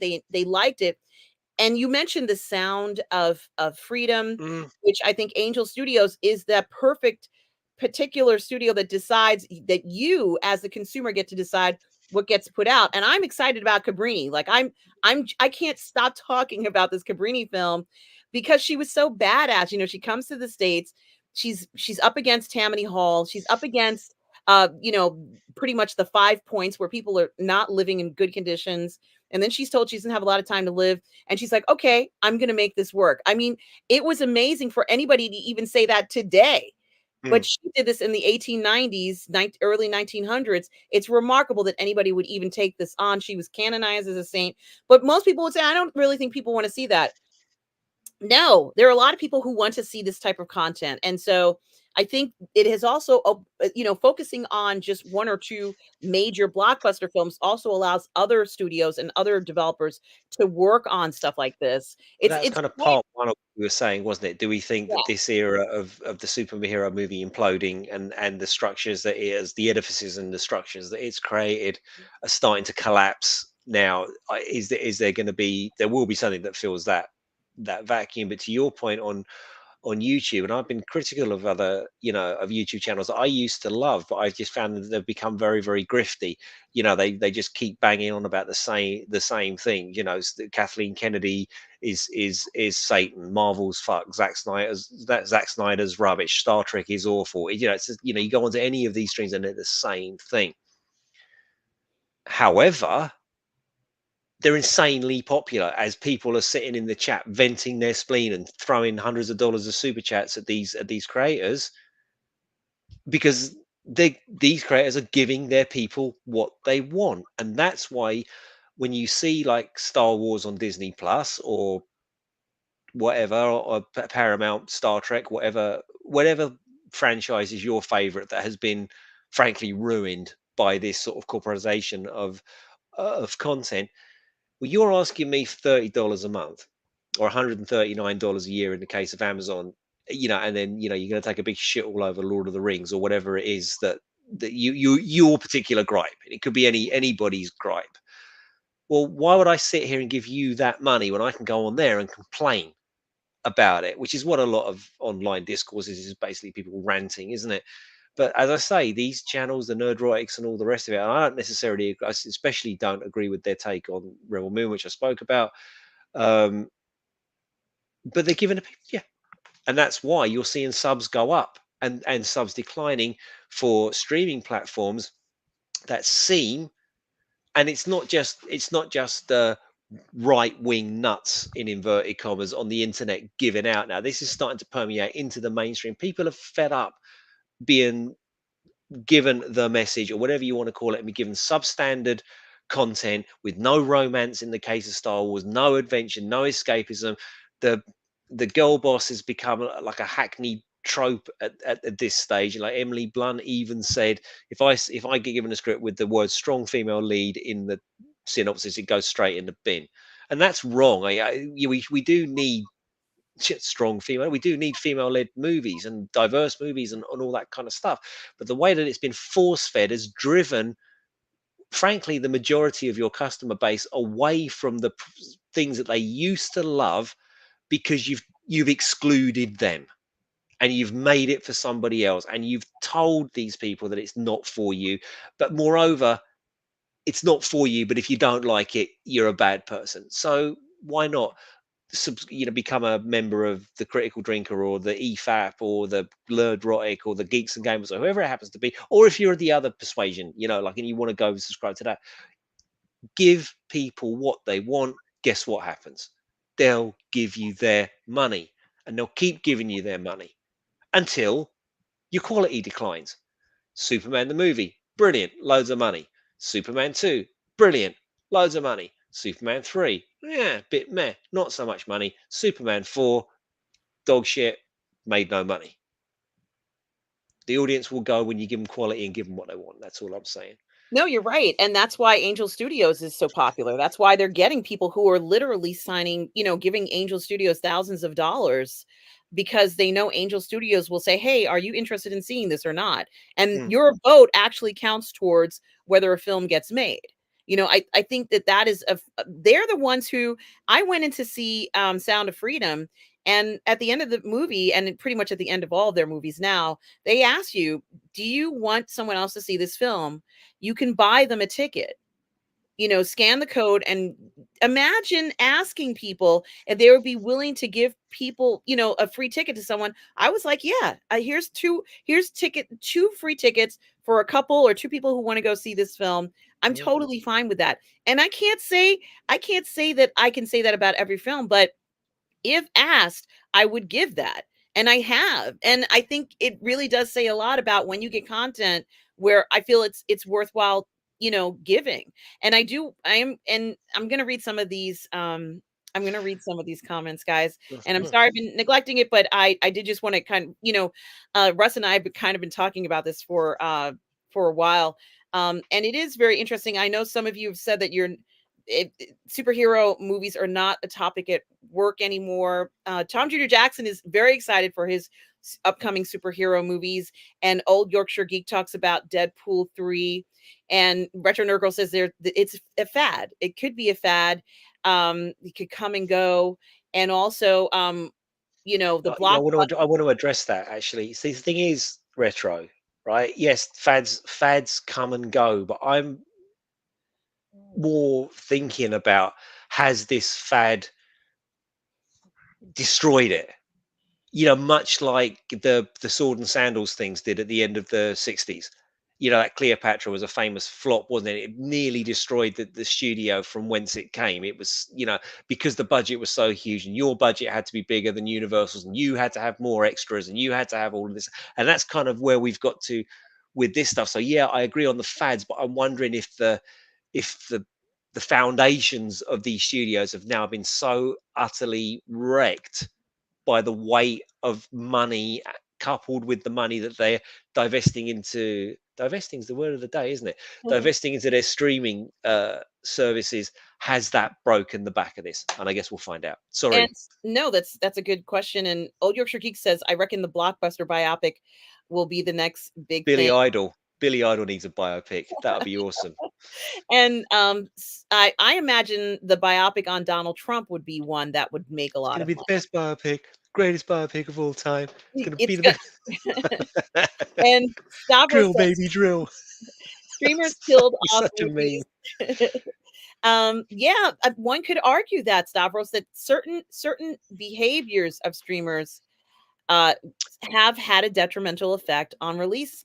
It And is, isn't it? It's like we were talking about earlier on, it's this, oh fuck it, I'll just wait a week and it'll be out on streaming anyway. That's got to change. If you want cinema to survive, that's got to change. yes, and if it's also done where it's a film that they're not quite sure whether there's interest. For example, like I said with Rebel Moon, there was a ton of interest in that film. So that was one where it did go, its intention was to go, it was going to be a streaming project, but they gave people the opportunity to see in the movies. Mm. Like Extraction, Russ, I would have paid to go see Extraction 1 and 2. I would have gone Yeah. to the theater to see that. Do you know Rob often says this? Rob, my Burnett often says this. And everybody says it. It's not just Rob, but it's like they're so risk averse these days. and how much of a risk would it have been for Netflix to put that out in the cinema? How much would they have had to have spent on it? And would that then destroy? I use Extraction as an example of a Hemsworth actioner as opposed to a Netflix product. Imagine it had just come out by 20th Century Fox, or that's Disney, Warner Brothers. I think it would have been a smash. I think you're absolutely right. But with Netflix, I don't know. But yeah, I agree. And a performing artist says, aren't Jedi's for all purposes monks and nuns? And didn't Anakin have to sneak to have his twins because it was outlawed? It makes Jedi vulnerable. Yeah, he certainly did a lot of sneaking around. What I'm talking about is that they chose to show Anakin and Padme in bed together, and I think you can agree that they weren't just sleeping in that bed. Um, I'm saying, wouldn't it be great if we could actually see people having relationships like they're going to have? It I don't believe every single person who said that they did this sort of vow, even if it is a vow, or they're not going to have super close relationships. I don't know whether or not it would be inappropriate to show it in a Star Wars film. We've already seen two people in a Star Wars film and in Andor have intimate relationships. So I don't want them to stop showing intimate And I relationships. And think that's he makes what a, I'm getting at. yeah, performing artist makes a good point here, doesn't he? I think that actually the Revenge of the Sith is actually it's a much smarter film actually when you start looking at it than a lot of people give it credit for. The Jedi were wrong. That's become sort of apparent as you sort of look at it. You realize that the whole point of the film is that they've become sort of too hidebound and too uh, adherent to their dogma as opposed to actually seeing things. And you can see that Anakin is really struggling with stuff. And there's that scene where he goes to his boss Yoda, and he's like, "Look, man, I don't know what to do here." And it's shut in a dark room, but the blinds are open, and you just got a light stripe, a dark stripe, a light stripe. I mean, it's pretty, heavy-handed. Um, so I think that the point being is that if they had only have helped Anakin as opposed to just turn around, let go of your feelings, what is it, whatever you love the most, you've got to let go. And like, you're a young dude in love. You just, you're carrying on an illicit affair, an illicit marriage in fact. And of course all these things could be explained away by story. Well, why didn't they just leave together? Then he wouldn't have lost his power. He could have kept his lightsaber. He could have done all that, and they could have gone off and run away. Mm, But yeah, it's an But it's an interesting point. they needed to show them in bed to show that they were having an intimate relationship. So this is Yeah, what otherwise, where are the twins going to come from? Yeah, so if they're willing to show them in bed, then we need to see that there are gonna be intimate relationships in some of these Star Wars stories. I don't wanna see a complete Star Wars where there's no intimate relationships. I think, we need to continue. There's going to be intimate relationships in this, saga. So let me know if you think intimate relationships shouldn't be in Star Wars at all, a performing artist, something to think about. Um, and Stavros says, animation, Marvel has better shows, DC has better movies. It's interesting. So Stavros, have you seen darn it, have you seen both all the Spider-Man animation and all the DC animation? I'm just curious. Stubble says he wants those mid-budget movies back. I think that's what Angel Studios is doing. Mm. You know, Well, this that's is it. This is what we're postulating, Stubbs, isn't it? It's like, will they? If you're Warner Brothers or whatever, and you think, "Fuck, we haven't got a Superman movie this year. It's not coming out till next year. What have we got? Oh, well, that bloke did that film. We bought it in 2018. We haven't released it yet. Should we stick that out? Well, yeah, it bloody cost us. We've already paid for it. Start throwing that stuff out there, but make it. I really do think, Stubble, that the paradigm has to change, and someone's going to have the balls to do it, or a major studio is going to have to collapse because of the weight of its streaming and the weight of its budgets. And I rather think it's either going to be Warner Brothers or Disney, isn't it? yeah, Y- and you know, Disney definitely. has got more to flog off. Like Disney can start flogging off Lucasfilm and Fox and all the other things that it's bought if you want. But Warner Brothers is in a heap of trouble, according to the experts, anyway. Well, part of it too is that, I think if they could find that group they believe wants to see their film, they could be like Angel Studios, where they would ask people, do you want to buy a ticket for somebody at the end of the movie, and then they could continue doing whatever model they want. I think that they're having a problem because maybe there aren't a lot of people who like what's being put out. With Angel Studios, the people who were going to see the movies, when I went to go see The Shift in the theater, I was interested in that movie. There, Mm. everybody who was in there wanted to see the story of Job. Nobody in there was there because they were disinterested and were coerced into going in there. We knew Okay, what we were getting when we walked in that theater, and I but you knew didn't. But you didn't. And what. that's one of the things that Angel Studios, and I'm not going to spoil this because you told me about this last night, but I'm not going to spoil it. But you know what they did with that movie? They took a fucking risk with the Oh yeah, narrative. The yeah, narrative is risky, yeah, especially when you are pitching to an Angel Studios audience who are of a certain denomination and they know what they want and they know what they like. But Angel Studios, like, well, the last one made us a fair bit of money. I quite like that, Joe. You know the sci-fi one. Oh, fucking, should we sling it out and see how we go? Because we can afford. Yeah, all right, boom. And if it hits, then the studio knows. Okay, we can be edge lordy a little bit with some of our products. Like obviously, we're going to get the sword and sandals, Jesus carrying the cross, and all that. yes, yeah, yeah, We're gonna get all of those, and that man was, get another yes, stand-in for John Wayne. That man was the son of God. All of that. yeah, But they now, if this one hits and does well, they now know that they can be a bit edgelordy and go out of their ultra. I'm going to say ultra religious. That is completely misrepresented. Represented. Their more Christian themed output has got wiggle room. yes. And that makes a good point. Mario says we need directors who seem to really like Star Wars, like Patty Jenkins, who liked the new project. It wasn't it a crime that she didn't get to make that project because, you talked about this, Russ. She wanted to make that film, the Rogue Squadron. Hmm. She got people excited about a project, and this is why, if let's say she went to another studio like Netflix Mm. and pitched it, and they said, yeah, you can make it, it'll be called Rogue Legion or whatever it is. Rogue Legion in Rebel Moon universe. Go work And with she did it. go back and work with Zack Snyder, because guess what? That's when you did your best film that everybody loved, was when Snyder Mhm. was producing, because our Lord and Savior Zack Snyder. Sorry, what My did it? There was something I wanted to address. What was the rest awesome. of that comment? From Mario. Yeah, yeah, yeah. Oh yeah.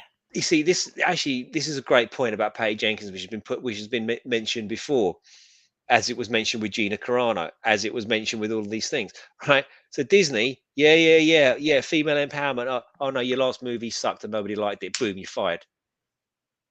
But that was a woman of power that was, going out there and making her statement and making not the Wonder Woman film that everybody wanted, but the Wonder Woman film that she feels needs to be told. And it was, people didn't like it. I got it. I just thought, I saw the thought process behind it, right? And I was really pissed off the other day. I was watching a thing and everyone was saying, "Oh yeah, well we all knew that it was like supposed to be like how an '80s Wonder Woman movie." No, you didn't. I said that.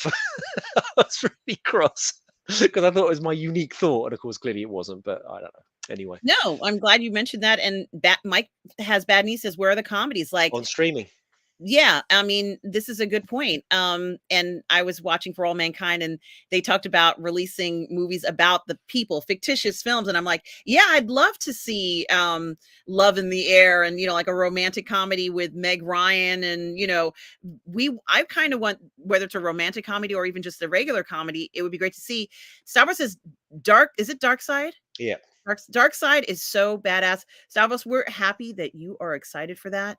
Um, Mario watched 1984, says it's not a good movie, but he still likes it. Sometimes it happens, Mario. Sometimes you like a film, me too, No, that and there might not be a rhyme or reason for you liking it, but you just I'm a like it, and that's huge cool. fan of Paul W.S. Anderson. I love his films. Mm. Most, not all of them, but most of them. And I think that the Resident Evil quintology are glorious. I love them. I've watched the commentaries, the special features. I've seen those films so many times.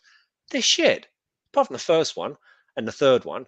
But they're, by and large, they're crap films, and everybody hates them. But I like them. I'm not going to sit here and try and argue the merits of why everyone else is wrong, and I'm right, and these actually are works of genius. No, they're not. But I like them, and sometimes that's good enough. And I'm gonna say, I love Chris Pine, and he's in Wonder Woman 1984, and I just love him. Like he's just incredible in this. I almost feel like he shines. I'm not saying Gal Gadot, who's a goddess, she's a goddess, Mhm. doesn't look great in it, but I also think Chris Pine comes across. I think they have excellent chemistry together. Well, I don't. he's just look, he was in one of the best films of 2023, wasn't he? Chris Fine. Bloody hell, that Dungeons and Dragons film. Like I everybody thought that was going to be the most woke pile of man-hating garbage that was ever to be shat out by a studio, and we were all wrong. It was brilliant. It was great fun. It was entertaining. It didn't take itself seriously. He was awesome. They were awesome. Everything was awesome. I loved it. It was like a Lego movie for me. Everything was awesome. Mhm. And that's a good point. I mean, there's gonna be films that, as people who enjoy films, that everybody may not care for, but you're gonna love, and that's okay. Like, love the films you love Mm. them, enjoy them. Somebody made that film with love, I hope, and just enjoy it. Just be you. We're happy that you enjoy watching it. Bonzo says that he doesn't consider British films to be foreign. Bonzo, I wasn't sure if when they do the categories, let's say like the BAFTAs or the Oscars, whether the foreign film categories are include different countries or different production companies It has to be or it's different language. best film in a foreign language. It's not best foreign film, in it. So, for example, Chariots of Fire was an entirely British production, British crew, British cast, everything, and it won Oscar for Best Picture. So it would have to be in a foreign language, I think. Right. And so it could be in a foreign language. It doesn't necessarily have to be made out in a different country. So that's something else to consider too. But I was referring really just to the categories, Bonzo. And I could have been a little more clear than that. But um, what I was going to say, which interesting, is how many films that we are seeing that seem to be winning those categories. And thank you, Bonzo, for saying that. And Retro makes a good point about film producers just want to turn a profit to be filthy rich, and greed is the culprit. Do you Um, not think it's become like a self-fulfilling prophecy? yeah, they're like the producers, so they know they Y- lose, they can just write it off, Yeah, and it but it is. they can't continue to do that. They just can't. You can't. You just can't keep spending £5 on something and losing £20. Like eventually you're going to run out of fivers. Eventually your business is going to fail. I think. Yeah. No, you're right. Um, and I think that's what's happened. I think that's where the studios are. Stavros says sports movies have been solid. I loved Iron Claw, the Iron Claw. I'm I haven't trying to seen think it of yet.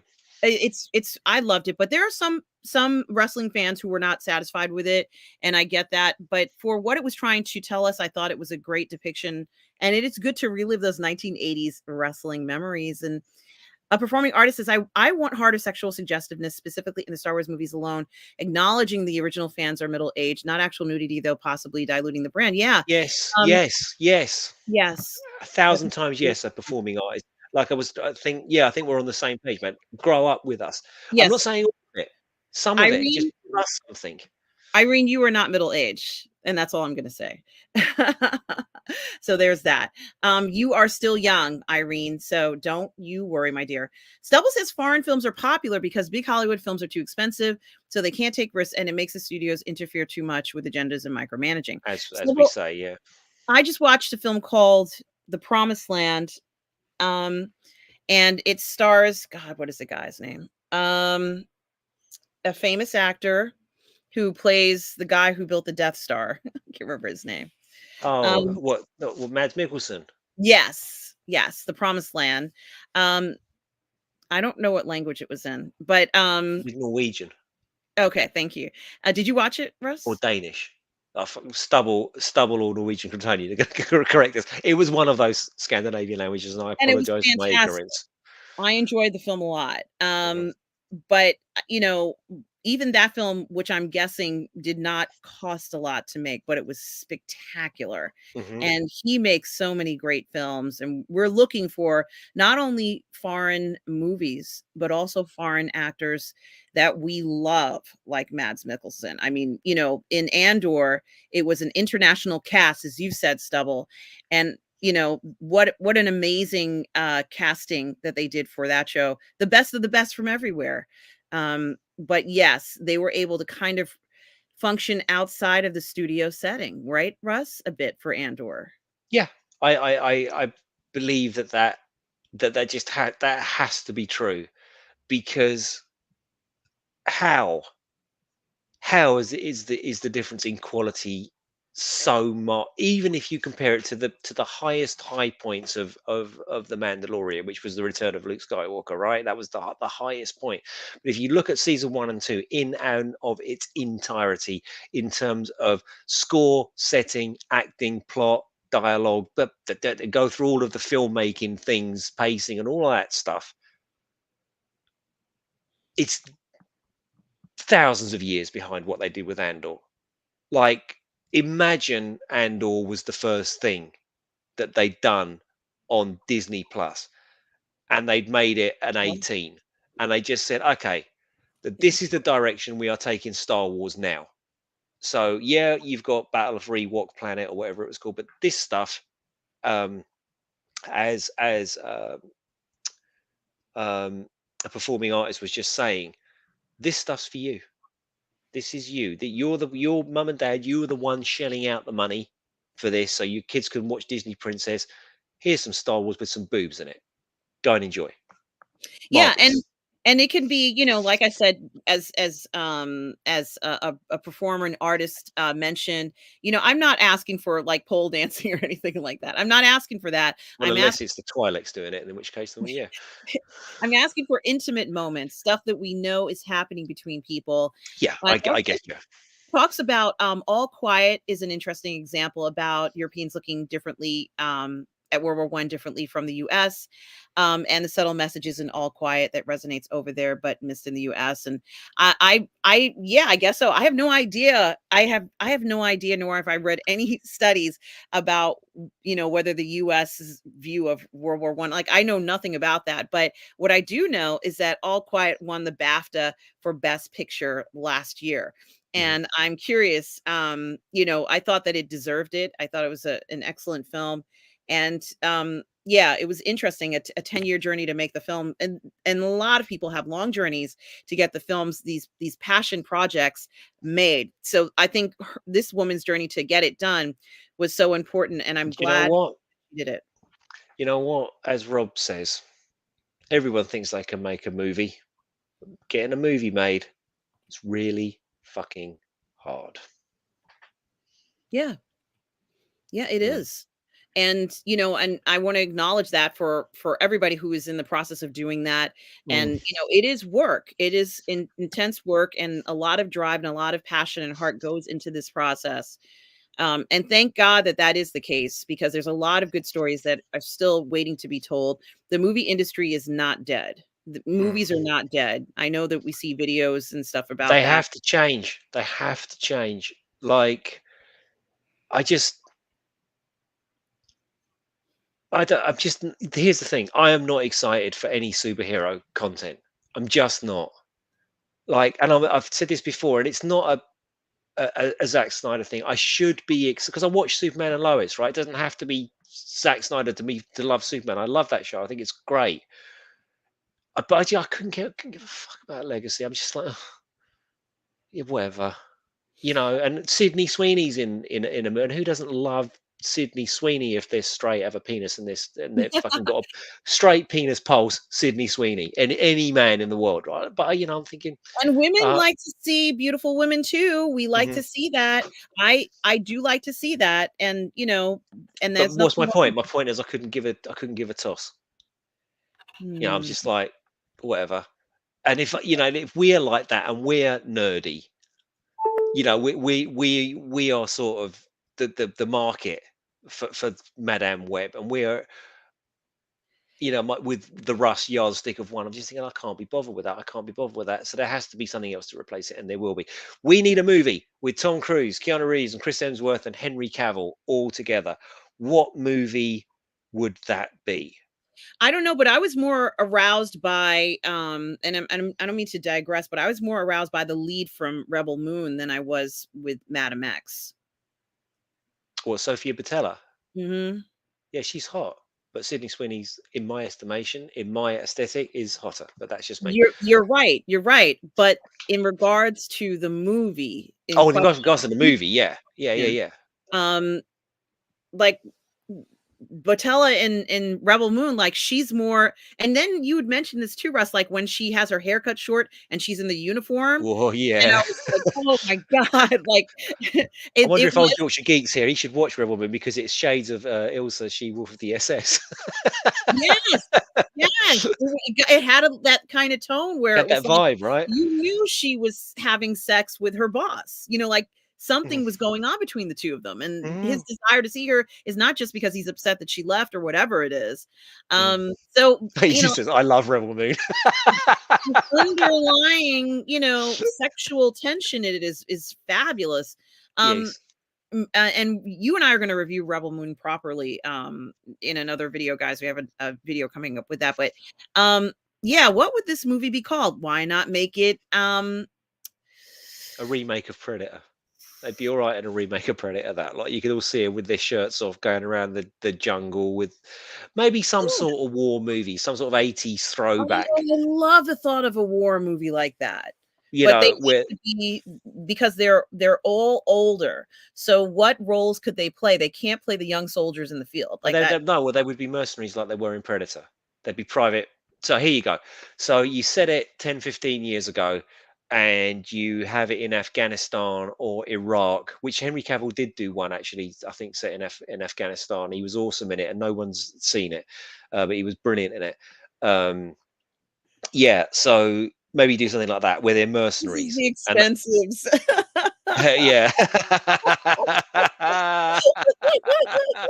All right, you won today's internet, Yorkshire Geek. I think I like where you're going with it, Russ. I like that a lot. And performing artist says, "How about a Star Wars extended universe on Max where we can go deep in the private lives of the characters? That way, we get the best of both worlds with full nudity." Yeah, why not? Why Why not? not? Yeah, no one would argue with you. Like we were just saying, performing artist. If they'd have gone with Andor on that, but made it an 18 show, so instead of, like, hinting at the relationship that Tim and I can't remember the character's name, the girl that Tim was seeing, like, have that. I'm not saying it has to be all about boobs and bums and things like that, but I've always thought, so like I said at the beginning, I'm not just making it up. I thought since the 90s, this is not for me, and it should be for me. I'm in my, what was it, 20s? I mean, I think it was in my 20s at the time. This should be for me. Joe Tyson says these streaming services are encouraging a return to Shiver Me Timbers Oh. land, to Skull and Crossbones, right there. They absolutely are. I didn't know And that's shiver me timbers. mm, You guys are cracking me up, and you all are talking about the price. Oh, Luminara. Hi, Luminara. How there are she you, my is. dear? Happy New Year. Says that's what happens when capitalism works off an exponential growth formula. It's so unsustainable. Yes, yes, it's awful about what's happening. And Mr. Londell's Groovy Movies makes a good point. About 100 years of movie content for each studio. They could just make a streaming service with minimal commercials, then charge you for the new stuff on additional tier, like Turner Classics does. Mhm. Do what Turner Classics. I would pay for that, but I need to have access to it. I can't be clicking on and wondering if I have access to that movie. No, I'm not doing that anymore. And you guys aren't going to make me stress out because I'm like, oh, I bet you the rental is such and such, and it's not. Here Mm. we go. Mike has bad knees. If you rent a show season, that costs $24. That's a lot too. But that's what Yorkshire Geek was saying, right? There he is again. My son buys lots of Amazon videos. They vary from 2.99 to 9.99. Most are around 5.99. Yeah, that's about right. But you're absolutely right. What you were saying before is to the last point. People are just thinking, no, I'm not doing that. I'm gonna go on to 365watchtv.com, or I'm going to get it off Russ's dodgy German box, or we're gonna. YouTube, or you share passwords. People are gonna do that. Mm, Like, they're not doing that because they're trying to cheat anybody. They can't afford it. mm. Like, it's expensive. They're not making it affordable for people. Um, yeah, it's something to think about, and, Stubble says that maybe there's 1 or 2 titles on Disney Plus that I'm interested in, and that's why I stopped subscribing to them. They really didn't come through with the content. In fact, I think there was probably more content when they only had a few channels on cable, and they had, like, a 24-hour rotation, Russ, Mm. where they streamed content like crazy. Not streamed, but it was on their cable channels, and you Yeah, saw. we used to. Sam used to sit in front of it. She loved Winnie the Pooh when she was a baby. She was little. It was Winnie the Pooh. Had Winnie the Pooh everything. So yeah. Yeah, and I agree, Stavros. I love Reacher. I love Reacher. Mr. Londell says these prices are based on agreements. And yeah, I understand that, Mr. Londell. I totally get that. The contracts. And I get that. But, I think that if you were to turn on something and you wanted to watch everything you wanted to watch on Amazon, you wouldn't be able to necessarily afford it. Like, it becomes unaffordable. If you're browsing and they're trying to suggest certain things, it will be very expensive at the end of it. At least with Netflix, when you click on there, they already made the agreement, so you're not paying the additional price because you have access to it. And then, I think, it's really too bad that it is so much. Oh, thank you, Bloodsport One. Hey, thank you so much, guys. And I appreciate all of your comments, guys, about everything.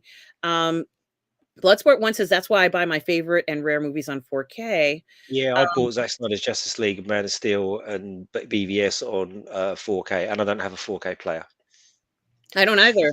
And Retro Nerd Girl says, I'm dreaming the 23rd of the month because dreading, excuse me. I'm dreading the 23rd of the month because that is when Amazon will charge the yearly fee. I'm wondering if it is worth it. Yeah, every single one of us is wondering this, Retro Nerd Girl. You took Mhm. the words right out of my mouth, and everybody is wondering whether this is still worth it. Boy, I'm so behind on all these comments. And, about throwing in extra money, Yeah, uh, we addressed that one. Yeah. and you own the whole Lovers on Blu-ray. It's a great film, Tom, and that's a great purchase right there. Let's see. The blue milking it on Amazon, pinging with sonar. I love it. Yes, Netflix makes sense, and it's easy for like even kids and grandparents because you can just turn it on, and you can even have a private profile for the children. They don't have to see any of those adult films. Correct. Yeah. Irene says she doesn't know whether she's going to do the Taylor Swift Eras Tour movie. I'm sure it was wonderful. Go ahead and enjoy it.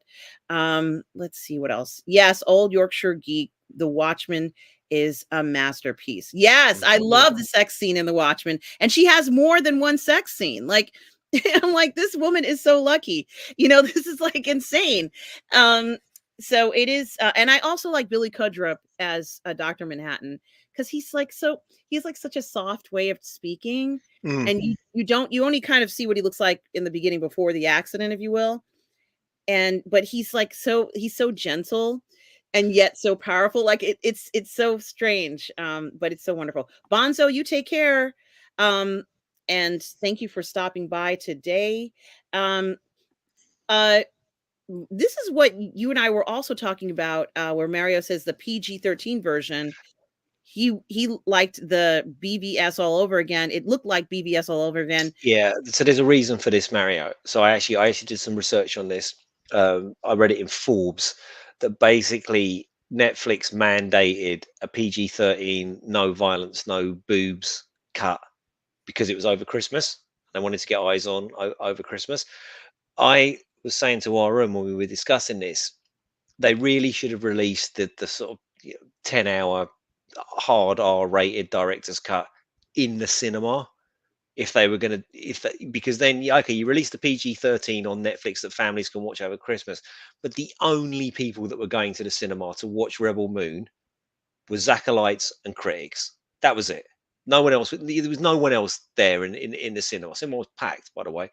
Um, but they should have done that, and then you wouldn't have the wars. The Snyder wars are very tiresome because people are going, it's garbage. It doesn't have character development, and you know that there's a director's cut coming, and they know that there's a director's cut coming, And all of the issues that people had with BVS, or the vast majority of them, were addressed in the ultimate cut. I am very, very, very, very, very confident that the issues that people are slagging off Rebel Moon for in terms of character development and no team dynamic will be addressed in the 4 hour cut. It will be. So do that, and then the critics would have had a fair crack at it. I agree with that 100%. Tom Jr. Jackson recommends Good Grief, a movie about grieving and losing a partner. It was funny and emotional film. Thank you so much, Tom Jr. Jackson. Mr. Londo's Groovy Movie says it's $139 per year. Wow, $139 per year, which is $11.60 per month for Amazon. Plus rentals, plus your £2.99 or whatever you guys get charged to, not watch commercials. It's a lot. It is a lot. And Tom says he pays for it by the month. And Gary says that the Snyder cult is real. Of course it is. Of course it is. Yes. Yes. Yeah, the 5 points. Yes, they were a very well-known gang in New York City. And I think most people right now know the 5 points from Gangs of New York, but they were there for a long time, and until they tore down those tenements. Stubble McShave says, I'm tired of people analyzing and picking apart movies before anyone's seen it. Yeah, a lot of people are tired of that. Tear into a new one after you've seen it, as Mikey It's Lito says. currency on YouTube, though, isn't it? It's absolute currency. It's a currency of so many platforms, so many channels.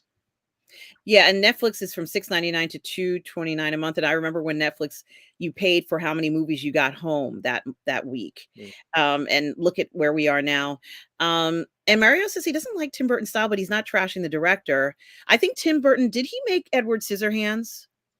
Yeah, and the Batman movies, and Nightmare Before Christmas? He's got that weird gothic-y style. You know what, Mario? I was talking to someone about this on Reddit, and you know what I think really boils people's piss is that there is a segment of people that just can't stand it when Zack Snyder fans get what they want and they're happy.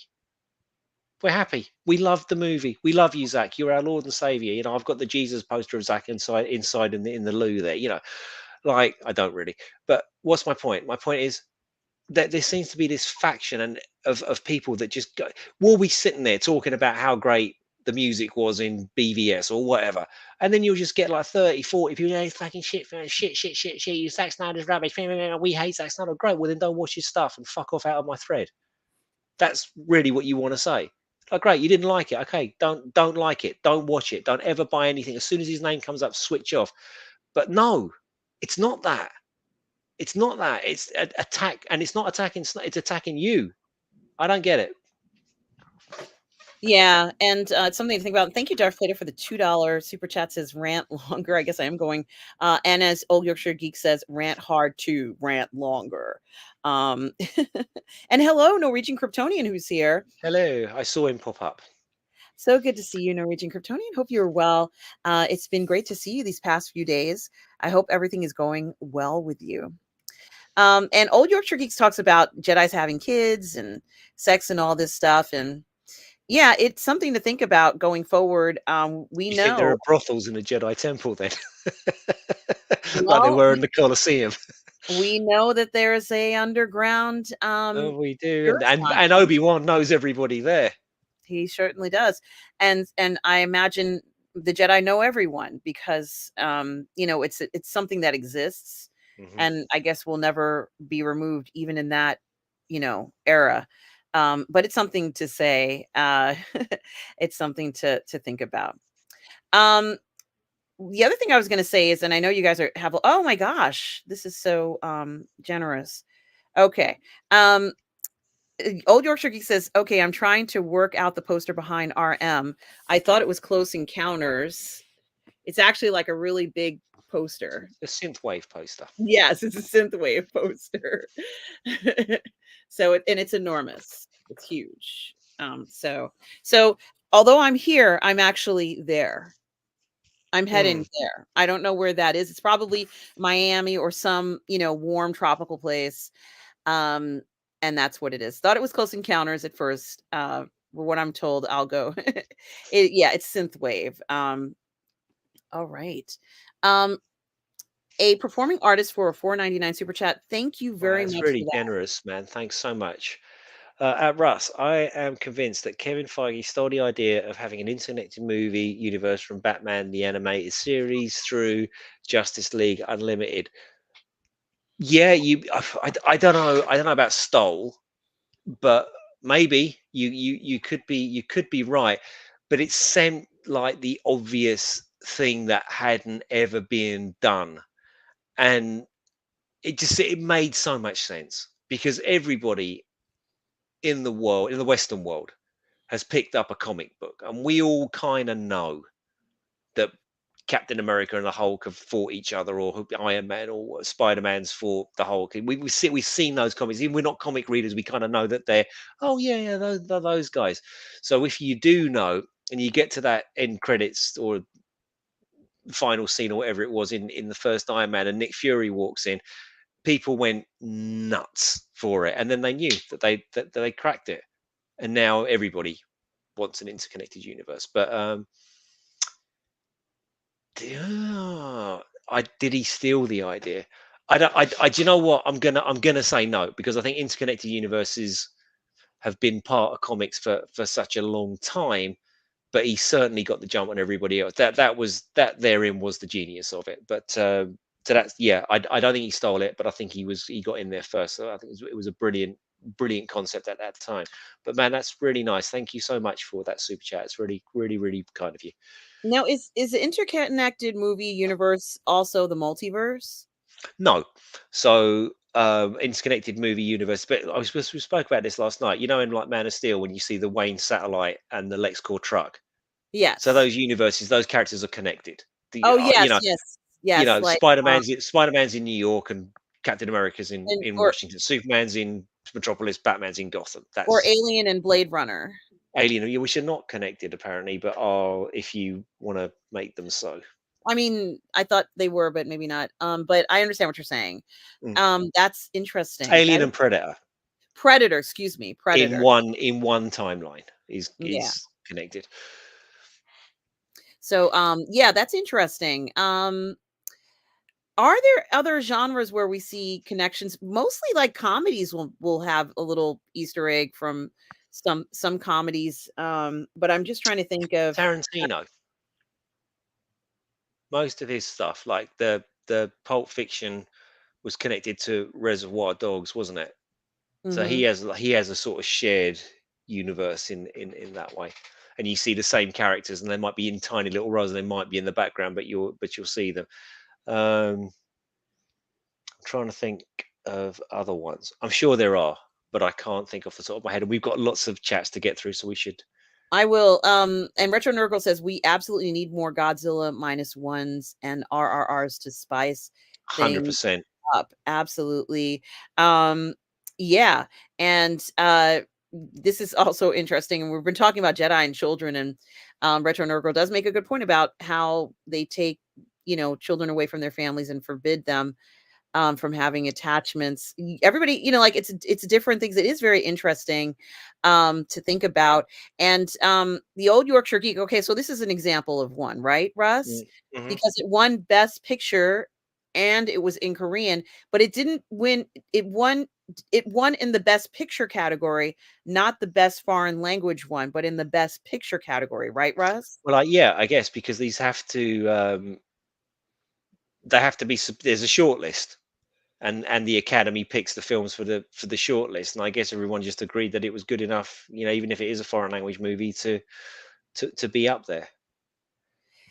Yeah, but and I think what's interesting about it is that normally if there were other films being made, a lot of times that would kind of push a foreign film from getting a chance to be named as a, let's say, the best feature film, even if it was the best feature film.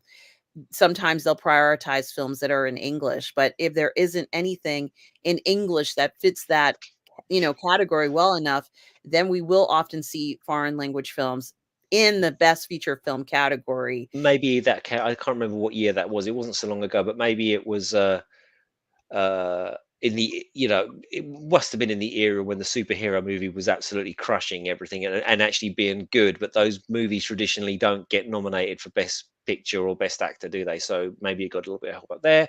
Mads Mikkelsen is Danish. Thank you, Norwegian Kryptonian. So it was Danish Yes. language. There we go. And Mario says that all of James Cameron's films have messages, and no one has ever cared about that because the films have something more than the message, like The Abyss that I just saw a few weeks ago. Um, yeah, that obviously had a message about, the environment and the oceans and preserving, it's kind of like on the same genre or same category, at least I think so, as Godzilla, which is a response to Hmm. nuclear weapons. It's very similar thing almost happened in The Abyss. And that the ending does not make any sense because it's like a supernatural ending. When I say it doesn't make sense, what I guess Godzilla, which as far as I'm concerned, Godzilla does actually exist out there. Okay. Hmm.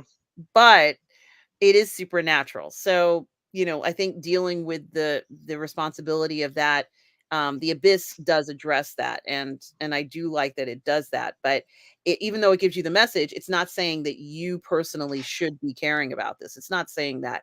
It's just entertaining to watch.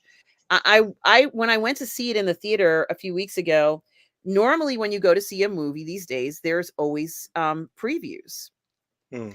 So I thought there would be previews for this movie. I went to the concession stand. I was with my mom, and I'm like, "Hold this, mom," and I missed like the first 10 or 15 minutes of the movie because it started exactly the time it was supposed to start. And they didn't tell me No, that. Yeah, I was it's so so. I bet you were. yeah, I was really Oh, I'd upset. be devastated. And there I was only would one be showing. devastated.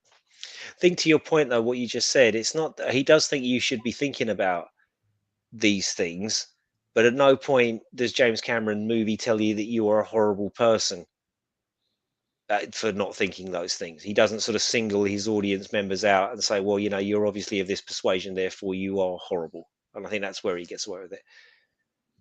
Absolutely. And oh, okay, Dirty Dozen. There you Well, go. What like Henry Cavill and all that lot. Yes, exactly.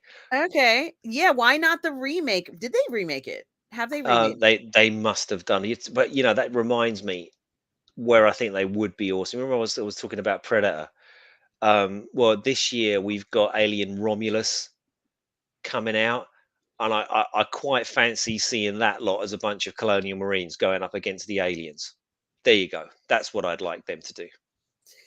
I think that would be great. And guys, remember to like and subscribe to Tom Jr. Jackson's YouTube channel, my moderator, collaborator, and good friend. We are all good people. Please do support everybody in the community, guys. Um, and guess what? Stubble is going to pay the extra. And oh, you will wait on paying it, and then you want to see if it's Well, they'll worth probably do a YouTube, won't they? Because it used to be bearable on YouTube, and then YouTube just they literally have made it, as far as I know, impossible to watch unless you've got all sorts of ad blockers and VPNs and things like that just to stop this. I was talking to my girlfriend about this, and I don't know if it's like Rita's air fryer, and that's the one advert they keep showing you like every 5 seconds. It's an advert with you. Hi, here's my new air fryer. It makes me not want to buy it. Like I would Yeah. never buy Rita's air. As soon as it comes up on an Amazon or YouTube, I'm never buying that product. You've ruined my run. You've ruined everything. No way, Rita's air fryer. I'm not buying it. So I think it's yeah. Yeah, and I agree, Irene. I love moon boobs too. What are moon boobs? Bring them up. It's when your breasts will float because you're in zero G.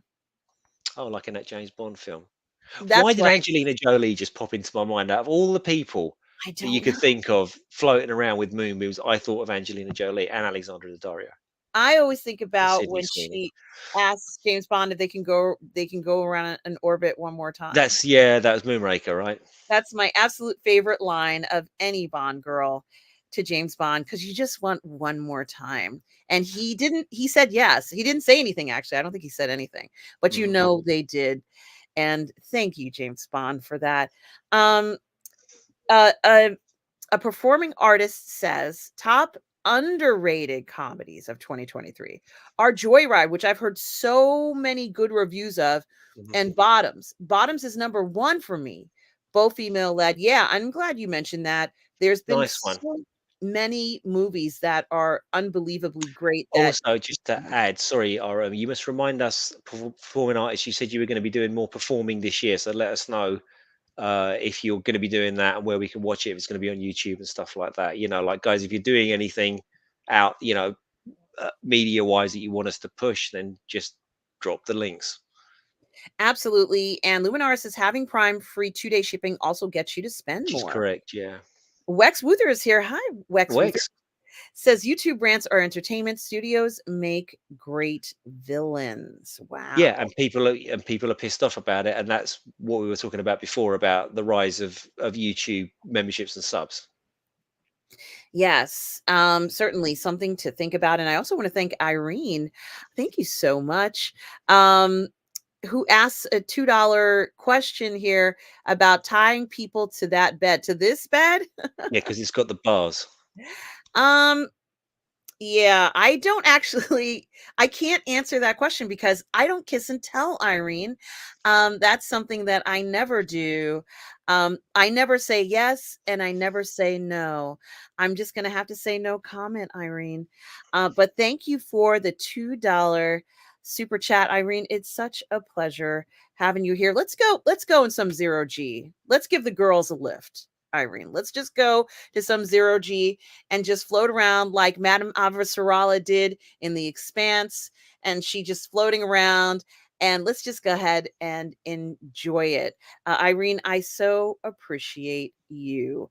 Um, all right, so let's see. Guys, we are going to end the show. But I did want to say thank you to all of you who have been so generous today. So many super chats from Bonzo. Thank you. Thanks, From, Bonzo. from Irene in the Thank you, beginning Irene. there. Um, Darth Plato, Nice one, Darth Plato. Thank you. a performing artist, Thank you, mate. and Irene again for the generosity. You guys are the best. Um, thanks a lot, Stubble. Mhm. Yeah, I think I really like that Dirty Dozen recommendation. I didn't know there was a TV series. Was there a Dirty Dozen TV series? Not to my knowledge, but yeah, I don't doubt that there was. Well, thank you so much for the kind words, Retro Nerd Girl, and our Rebel Moon review will be coming out shortly. Tom Jr. Jackson says, "Thank you, guys. Thank you all for watching Sunday Brunch live today. We hope you come back for next week for the second episode for season 3. This is our third season, Russ, of Mm, Sunday Brunch. And thank you so much, everybody, for your kind words and support. It's been wonderful to hear all your thoughts." And I've read all of your comments and thank you for being so contributing to the show.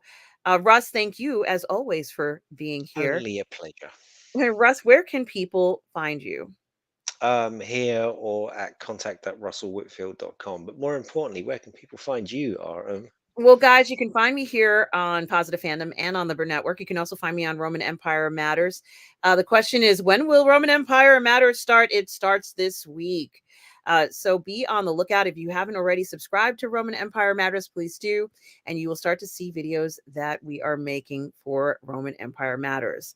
I want to thank you all for everything. Thank you for the kind words. You guys are the best. Everybody, have a great day. Thank you so much. Peace out, everybody. Peace out, Big Joe, and thank you, a performing artist. And And cheers, remember, Mario, guys, and everyone else. absolutely, no matter where you are in the galaxy, always remember to please be kind. Take See you later, care. guys. Thank you.